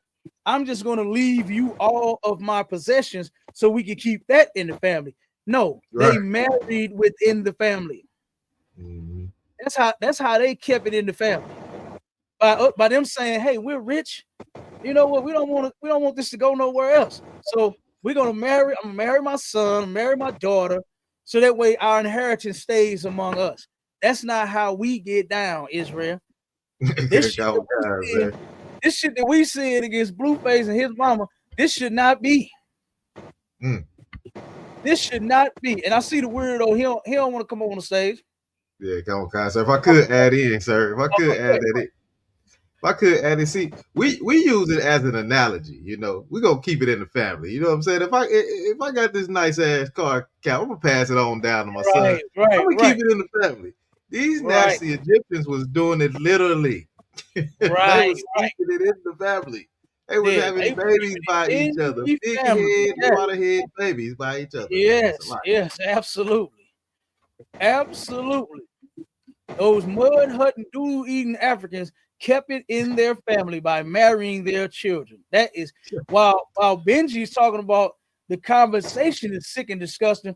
If our people weren't acting like heathens, you understand, and was able to keep God's laws like what we read, this wouldn't be a goddamn conversation. But since it is, we're going to have the conversation. We're not scared like you. You understand? And if I am mistaken, I think that's the same weirdo Benji from Clubhouse. It's the same drug addict Benji from Clubhouse. You understand? That's who that is. I believe that's him. Okay. I don't know. That's who I think that is. The one that admits he gets high all day, every day. He a dope fiend, probably because he got molested as a child. That's probably why he's such a drug addict. I believe somebody defiled him as a child. And he don't know this is a conversation that he need to be in so he can get him some help for his sickness and his drugs. You understand? We got the help for him in here. Okay. So let me play a little bit of the video real quick, and brother, I'm gonna have you come back to that scripture. All right. So hold that. So this is the interview with Blueface and his mama that they had, the sit down that they had. Ever use a mother lie, and now one of them niggas stepped up and said they hit this. Use a goddamn lie. So what are you saying? Did you see the face that he just gave? He moved the camera from off of her so that you could see his face, like he is shocked. Like, why is my mama talking to me about this? Why is she talking like that? You understand? This ain't no conversation. Yeah, it's okay to have a conversation with your child about the birds and the bees, right? There's a fine line though. That don't know, especially no son. I don't want to, man, listen, I didn't even care about my mama's love life. I didn't even care about it. I definitely don't want to talk about it. I just thank God she wasn't no extreme whore and had men running in and out the house so that nobody could do something that they ain't supposed to be doing to me and my little brother. I thank God for that part. You understand? But like the brother Kamawal just said, he said he wouldn't be surprised if it come out if she did something to him when he was little. I'm leaning that way to it's a possibility. Jonathan? Saying I needed to be a mother, not a networker, not a baddie, not a squawker, I'm not about to let nobody in no club jump on my back over no gate. Blueface. Okay, so right here, you see what he said? Blueface said you need to be a mother, not a baddie, not all this other mess that you out here trying to portray on the internet. You are a mother. And guess what? None of our sisters should be baddies because that shit is ridiculous. When I turned around and watched the clip of because it came on my Facebook feed, And I watched the clip of the baddies. And I was like, this will make you bad because you hoes can fight. Like I don't. That don't excite me. You understand? Watching two women box. That's not a turn on for me. Right. You understand? I want to see my woman going in the kitchen making daddy a plate. You understand? I want to smack on that big old booty of hers. Baby, go get me a beer out the refrigerator and smack on that. I want to watch her walk. You understand? I want to watch that walk as she go get what I ask her for. Like, damn. You understand? I don't want to see two hoes windmilling the shit out of each other. I don't want to see that. You know what I'm saying? Busting each other. What they say, leaking. I don't want to see you leaking. I don't want your eye fat and black. Like what the? I never understood that. When I saw that baddie shit, I'm like, no, this ain't baddie. This is bad. That's what this is. This is bad. This ain't baddies right here. You know what I mean? But finish that scripture. Go back to it. Read it from the top for me in Leviticus.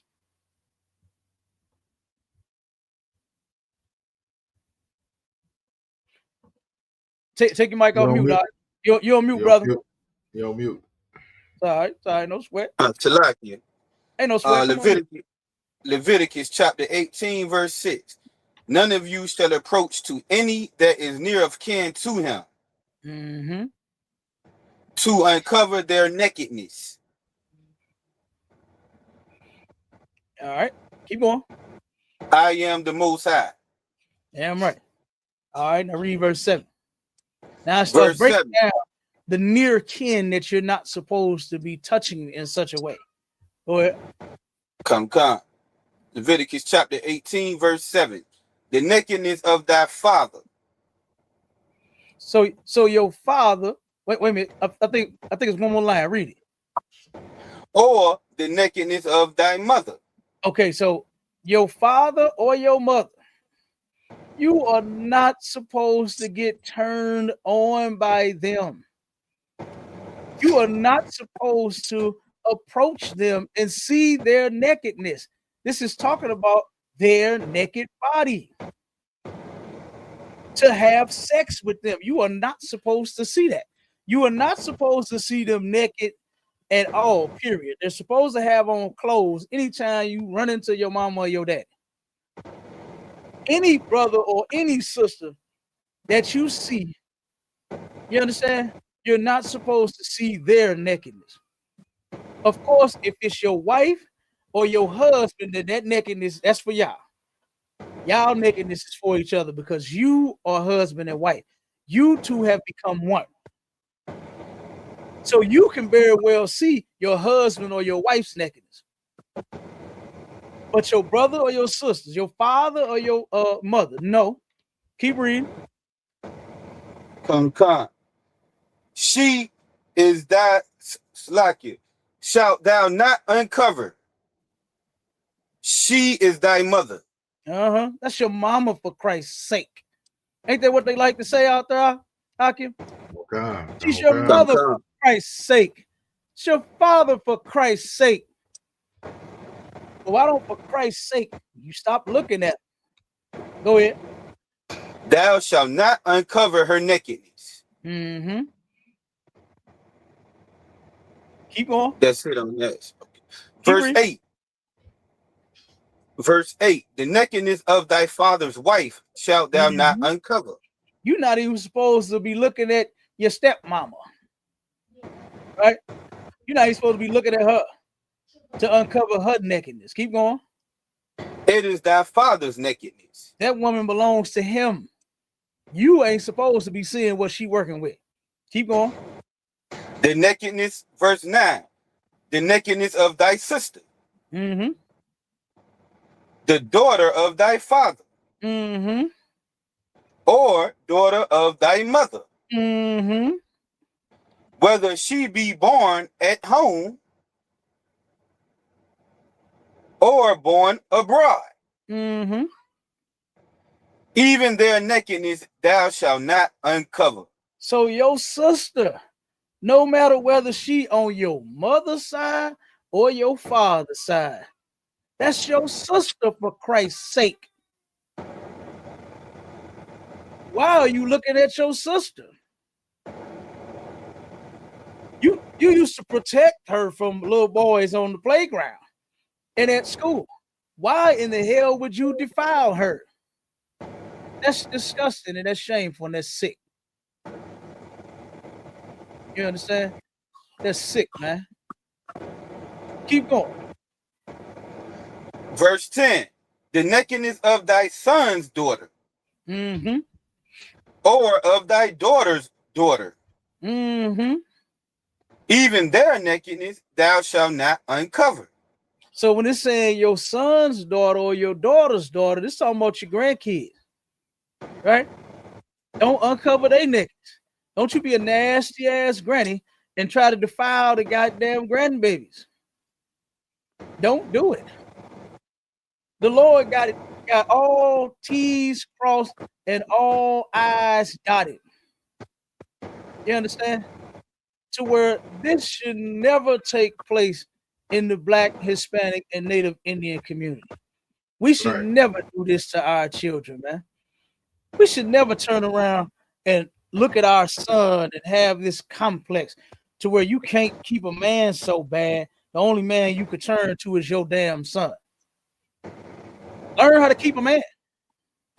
It ain't that goddamn hard. What did my girl China Monet say? She said, cook, clean, fuck, and shut up. Don't nobody want to hear your badass attitude all motherfucking day. Be quiet. Was you ever told as a child, if you ain't got nothing nice to say, to shut your motherfucking mouth? You ain't always got to show your attitude and display how mad and how evil you can be to everybody. Shut the fuck up sometimes. Do something nice for some motherfucking body. You always want somebody to treat you right, but you haven't mastered how to treat anyone else right yet. Oh, God, sir. You so goddamn selfish. All you know is what you feel and how you want to feel. And you don't never care about how nobody else feel. You don't not one time take into consideration, maybe he wouldn't like if I just jumped in his face and cussed him out. I don't think he would like that. Do you ever stop and fucking think? Do you have a goddamn brain? Or are you bitches just fucking stupid? To where that's all you know how to do is cause confusion and mess and drama and keep that toxic shit up every day of your goddamn life. Fuck is wrong with you? Master P said it in a song. He said, bitch, get your mind right. And boy, I love that verse. I love that. Because so many of you brainless bitches need to get your mind right. You really do. You really do. And I'm saying it because I love you. Right? I don't want you to develop that complex to where you turn around and turn on your son one day and defile him. All because you ran his daddy off. And all your kids' daddies you ran off. And every man you ever encountered, you run off. Men only stay there with you long enough to get what's in between them legs, and he gone. After that, he's out of there because he see that you're not even worth being with for real. Because you can't control yourself. You got a temper. Who the hell wants a black woman with a goddamn temper? Who wants a woman like that?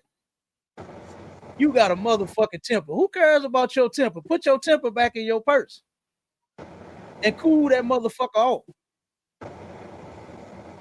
Don't nobody give a damn about none of that shit. It's time for you to change your ways. That's what it's time for. Time for you to change that dumb shit attitude of yours. Because you've been living like this ever since you've been living like this for years. For years, you have been doing this. You're too old for that shit. You're too old for that shit. Something was stripped from you. And it's called your femininity. Just because you sisters look good and smell good, oh boy. And you are absolutely what a man desires physically, oh boy. But like that song said, The girls look so good, but their brains is not ready. Oh my God, that's too many of you. It's too many of you. How old was that little boy that made that? Wasn't he about 13? Fucking 14 years old. MashaAllah, he having it bad in middle school. Right. He made that song up in middle school. Like, the girls look so good, but their brains is not ready. This nigga was 14 years old. Oh, God. So the girls look so good, but their brains is not ready. You understand? I'm gonna play a little bit of this clip right here, and then I'm gonna have you read one more scripture, Maya Shot, and then we're gonna get out of here. Oh, God. Hi, Steve. Nice to meet you. Nice. Tell me what happened to you when you were a child. Okay, so this is about to break down this story of her and the things that happened to her when she was a child. Hi, Steve. Nice to meet you. Nice to meet you. When I was younger, actually, it started off like this. I never knew my father. My mom told me a story about my father, how she met him, and I never met my real biological father. I probably won't ever meet him because she doesn't really have much information on him. So my mom met this man. She started dating him, and I was excited as a young girl to have a father figure in my life. So I gave him a chance, just like any girl would do, to be a father. If it was exciting, he would take us fishing. He would play games with us. He would let us bring the mattresses from the room and run down the hall and do cartwheels. It was every little girl wants a father. And at the age of 10, one night of bringing the mattresses in, I slept in the living room to camp out. And I remember he touched me under my nightgown. And when I told my mom, she told CPS, which is Child Protective Services, but it never got brought to the police. And I was also told that through the investigation by them that maybe I was having a dream or a nightmare. But your mom told you this? Her and him, because he wasn't convicted at this time. Right. The police were involved at that point? No, not at that point, no. Just your mom and your stepdad. Yes, and Child Protective Services. They also took me to a psychologist. And everybody was saying to you, oh, it was just a dream. Right. And the psychologist made me have a doll and show them exactly where he touched me and everything like that. But I remember she was still dating him. But as a child, you're going to... So that happened when you were 10, right? Yes, when I was 10. Did he continue on to keep touching you? Well, the abuse stopped. That was only one time that at the age of 10, the abuse stopped. And then in between the time of 10 and 14, my mom continued to date him and she married him. And he kind of adopted me as a stepdaughter. And he gave me, she gave me his last name, which I didn't have a choice because I was a minor. It was your mom's choice, though. Right. Right.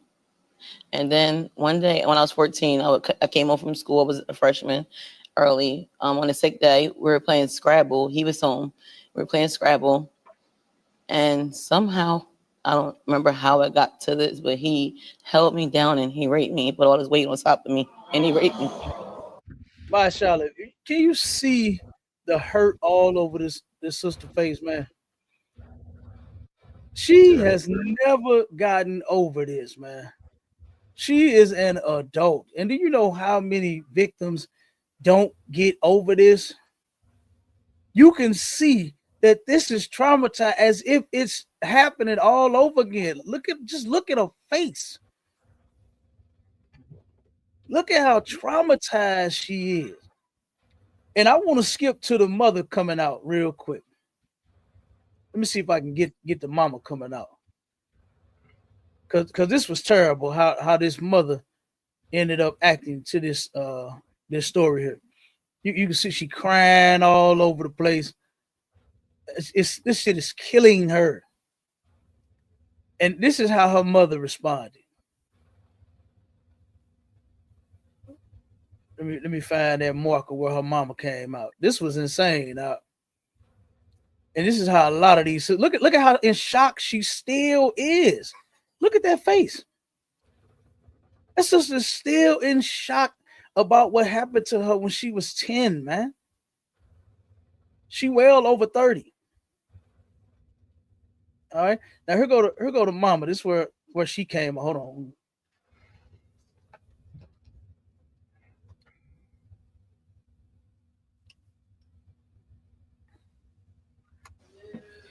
Don't do that. Don't do that. Don't do that. Don't do that.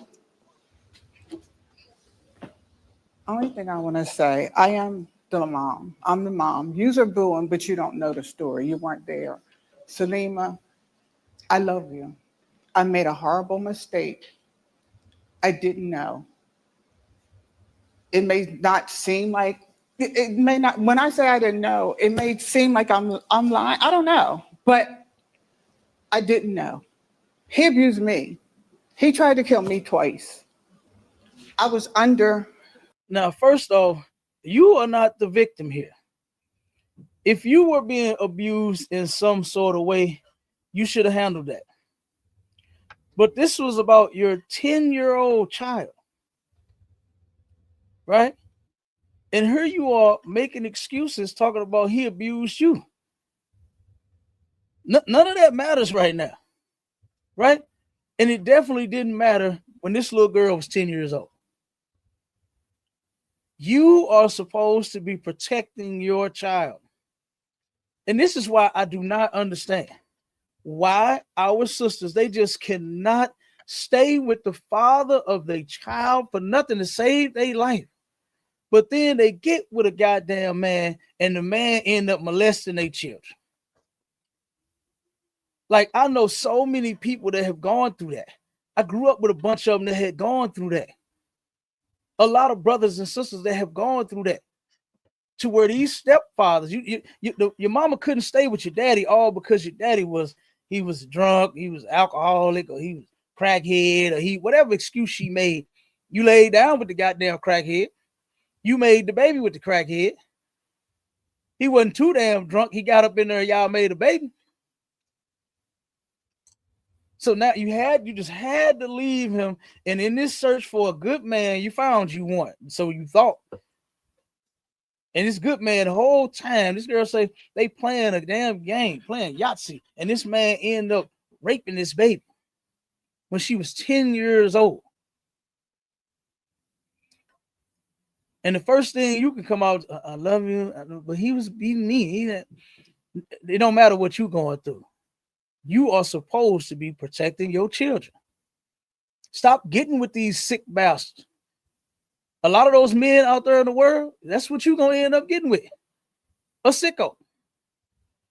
You are going to end up getting with one of these perverts. You're going to end up getting with one of these perverts, and that's going to be a problem. That's going to be your problem. Let's keep going. Verbal abuse with him.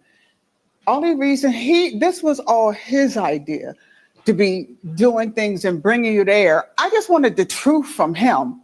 For some reason in my mind, I thought taking her there and having them both together, I could get the truth from them. Didn't you get that? I wasn't there. But didn't you get that from court? But I don't really. She said. Now my daughter just said we went to court. I don't remember going to court. You don't remember going to court? I remember pressing charges. I remember them taking him to jail. I can't lie, Steve. I don't remember. I'm not asking you to lie. I mean, I can only remember what I remember, right. And I don't remember. I find it strange that a mother whose daughter was being raped by her husband, a guy that went to court, she had to appear in court. I'm assuming you had to be in court. I'm sure I was. Yeah, and you don't remember it? I can't force myself to remember something that She turned around and was totally traumatized by this situation too. The mother, she made a bunch of horrible decisions, right? But in the end, it did turn out that she did not know that this man was molesting her daughter. She actually didn't know. She just made a bunch of stupid mistakes. She turned around and she took the little girl to the prison. She's talking about she want answers. You got your answers in court, like what Steve is saying. You don't need no more answers. She just could not believe it in her brain. She turned around and was still up under this guy's abuse and control, to where he said, no, you need to bring her out here and we can sit down and talk together and we can get the truth out. That was his idea. She just said that, which was another stupid thing to do. You don't need to take your daughter around that animal at all. She don't need to be nowhere near that nigga. And this was after he got sentenced to 15 years in prison. His idea was to call his wife and have his wife bring her to the jail so that they could talk, so mama could get some answers. Fuck that. Not talking to you. We ain't got nothing to talk about. We have nothing to talk about. You understand? So she actually did not know. You know, she did make a bunch of stupid mistakes.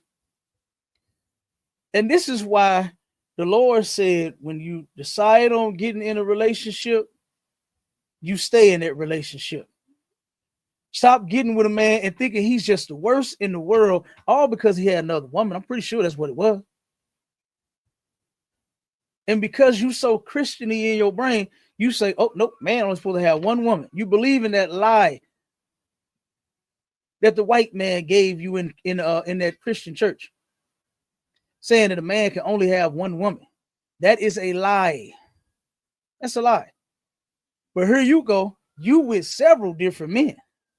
You done had a bunch of goddamn men. I don't know where is the line in the scripture for that, my Shala, about all of the men that these women are out here sleeping with, stretching their goddamn vagina so far wide from her to Albuquerque. You understand? Come on. That thing all the way from her to Albuquerque, New Mexico. But they ain't got no line and no scripture for you. They're telling you how many men you supposed to be with. They let you be with everybody. Why? Because they want to use you in the Christian church. They want to use you for your body and your money. And guess who else they gonna get too? Your children. They gonna get your children too. And you gonna give them to them. You gonna give them to them. The mother's gonna talk about how she was molested when she was a child. She was a victim of the same thing. But see, this is what happens when you end up making the same mistakes that your parents made. You're going to put your children through the same things that you went through. You're not doing a good job of protecting your children, man. You're not supposed to defile them in any type of way. You're supposed to be protecting them. What they say, mother's supposed to protect her cubs. Come on now. You think back to when you were molested as a child. You think back on how your parents did you and left you around their stepfather and left you around their new boyfriend and left you around some goddamn stranger so she could go to work. You think about how your parent did you as a child. And you say to yourself, you know what? Wait a minute. Whoa. No, you know what? Even though his daddy is a drunk and alcoholic, I'm going to stay with the daddy. Because at least he ain't touching him. I might have to lock him in the door in the bedroom when he get drunk so the kids won't see that. But goddamn, at least the man ain't touching his children. But instead, you do the same exact shit your mama did. You can't control yourself. You can't keep the man that you made the children with. So you go get another man and then he start fucking your children. And you doing the same fucking thing over and over and over again, and you don't see it. You don't realize it. And the shit never stops. The trauma never stops. The cycle never ends. But that shit stopped her, man. In the ISUPK, we don't molest children in her. We ain't having that in her. We not defiling children in her. We raising them up the way that they should be raised up, being protected. You understand? Being provided for, being taught the laws of God so that they can keep them themselves when they get older. You understand? All you nasty, perverted ass men and women, brute-faced mama. We got the cure for your sickness and what you call it, Mashallah, your complex. We got the cure for your complex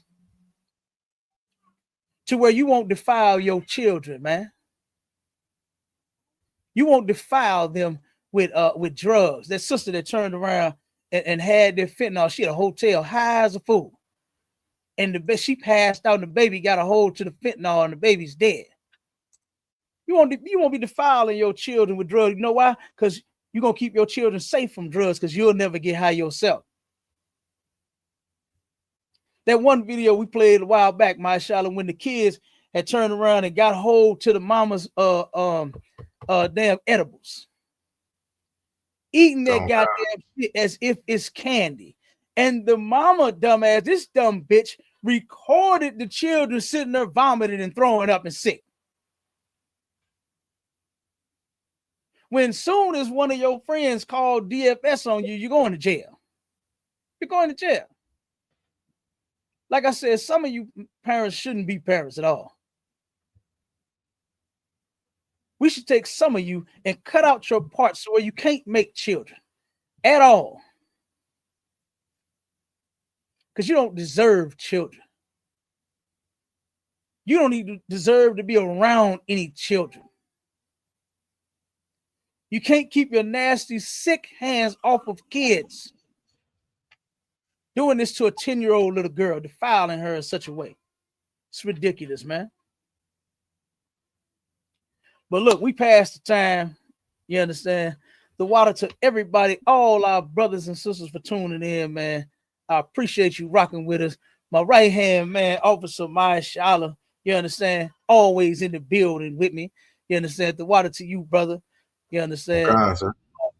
And then, like I said, for all our brothers and sisters that's watching and tuning in, the brother Officer called. He out there on the road. You understand?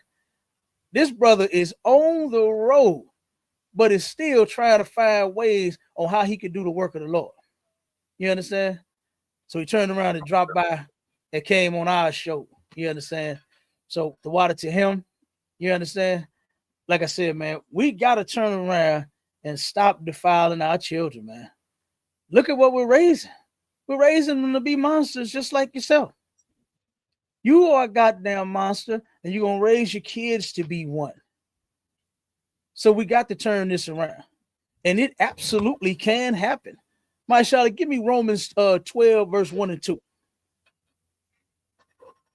For all you goddamn Jesus freaks, you understand? We're going to turn around and see if you can do what Jesus prescribed in the New Testament for all of you freaks to do. Because you're a goddamn freak, all right. They some freaks in that Christian church, ain't they, Mashallah? And I ain't talking about no good way. I ain't talking about in a Rick James way. She's a very freaky girl. I ain't talking about that. Because ain't nothing wrong with that as long as it's with your man. You understand? But they are absolutely some freaks, man, in that Christian church. You understand? They are absolutely some freaks in that Christian church. And this is why you got to get out of it. All you Black, Hispanic, and Native Indian men, women, and children alike. You got to get out of it. Read that scripture for me, brother. So the book of Romans chapter 12 and verse 1. I beseech you, therefore, brethren, by the mercies of God, that ye present your bodies a living sacrifice. Holy. So you do what? You do what with your body? That ye present your bodies a living sacrifice. The scripture says that your body is the temple. What's that in 1 Corinthians? Your body is the temple. Now he's telling you what to do with this temple, with this body of yours. And it don't say do what you want with it. It don't say give it to as many men as you like. It don't say smash all the chicks or do like Lil Wayne said in that song, I just want to fuck every girl in the world. It don't say you can do that with your body. Your body don't belong to you. This body that you have is for you to do what God said you can do with that body of yours. Don't you see that you're ruining it? Don't you see that you are ruining your body? And this is why the Lord gave you instructions on what to do with your temple, your body, so that you would not ruin it. So that you won't ruin your body. This is what he said. Do read it again. Come on, sir. The book of Romans, chapter 12, and verse 1. I beseech you, therefore, brethren, by the mercies of God, that ye present your bodies a living sacrifice. You present your body as a living sacrifice. And how do you do that? By doing the things that God said to do, and by not doing the things that God said not to do. When God said to keep his dietary laws and to keep his feast days and to keep all of his laws, statutes, and commandments, that's you making that sacrifice to do what the Lord said do. Right? You might want to eat some pork or some chitlins. I don't see how, but you might want to. But you turn around and you make your body a living sacrifice by not doing it, because this ain't your body. You don't own it. You don't own it. That's why you get sick. That's why you get AIDS. That's why you get STDs. That's why you're getting diabetes and cancers and all that shit, because you are defiling your body. You're destroying it. And your body don't belong to you. The one who it belongs to, the Most High, guess what? He's punishing you for your sins. He's going to punish you for your sins. So you got to stop sinning against him. That's what you got to do. You got to stop sinning against the Most High. All right. So you got to make your body a living sacrifice. And that's how you do it, by obeying the Lord. Keep going out. Come on, holy. Separate. That's what that means. That word holy means separate. Don't be like them other hoes, man. Don't be like them brothers on the corner. This what they like to say in the white world, my shot, slinging crack. Boy, whenever I heard them say that shit, I'm like, God damn. Slinging crack. And when y'all, it was your people that gave us the goddamn crack to sling. But when you turn around and you see that the white man gave you crack for you to sling to your brothers and your sisters, you don't sling crack. You don't do that. When you see your brothers and sisters smoking the crack, you don't smoke it either. You understand? You be holy. You don't be like everybody else. You do not smoke the crack or the weed or the pills. You don't pop them either. You obey the Lord. You got to be holy. What's the next one? Acceptable unto God. You have to be acceptable unto God. And all your nasty, filthy shit is not acceptable to the Lord. Every sin that you commit is not acceptable to God. He hates it. And guess what else he hates? When you sin against him, he hates you. He hates you also. Okay, keep going. Okay, which is reasonable, which is your reasonable service. That's your reasonable service, man. That's your job as his child. You don't turn around and see the parent wake up one day and tell his 8-year-old son, I want you to paint my house. The walls and kind of got dirty. You done took the crayons and shit and wrote on them. So now I want you to turn around and paint the house. That's unreasonable, because an 8-year-old don't know how to paint no house. But what would be reasonable for that child is when you tell him to clean his room, make his bed up. Don't draw on my white wall, son. You understand? That's his reasonable service. That's his duty as a child, to do things that a child his age can do. Not turn around and get on the roof and replace the shingles that blew off in the storm. Don't have him do that. He ate. All right. So that's your reasonable service for you to obey God. What God is asking you to do is not unreasonable. All right. Keep going. Come on, verse 2. And be not conformed to this world. Be not conformed to this world. Right? Meaning don't be like the world. You black women, guess what? You absolutely are the sweetest thing on the planet. But you get that dumb shit attitude from white people. You get it from white women. You get it from white men. That's why you're so goddamn evil and hatred toward your black man, because you picked up their behavior and you try to bring that home. And likewise, the same thing for the black man. That dumb shit attitude that you niggas got against our women. Guess what? You got that from white people. You got that from white people. Of course, there are things that we have to clean up in our community. And we're willing to do the work. But you got to be willing to do what we say do. You got to come in under Commander General Yohana and follow these laws, statutes, and commandments as well. That's what's going to fix the black community. Not you marching and protesting. Not you thinking you're going to cross over to another race and find love and happiness. They might find your head somewhere buried up under a goddamn house or something, because you know that's happening. That has happened a lot. All right? Don't be like this place. Don't conform to this world, man. This place is horrible. This place is horrible. But the Lord said, what should you do, Marshall? But be ye transformed by the renewing of your mind. Be transformed by the renewal of your mind. Change.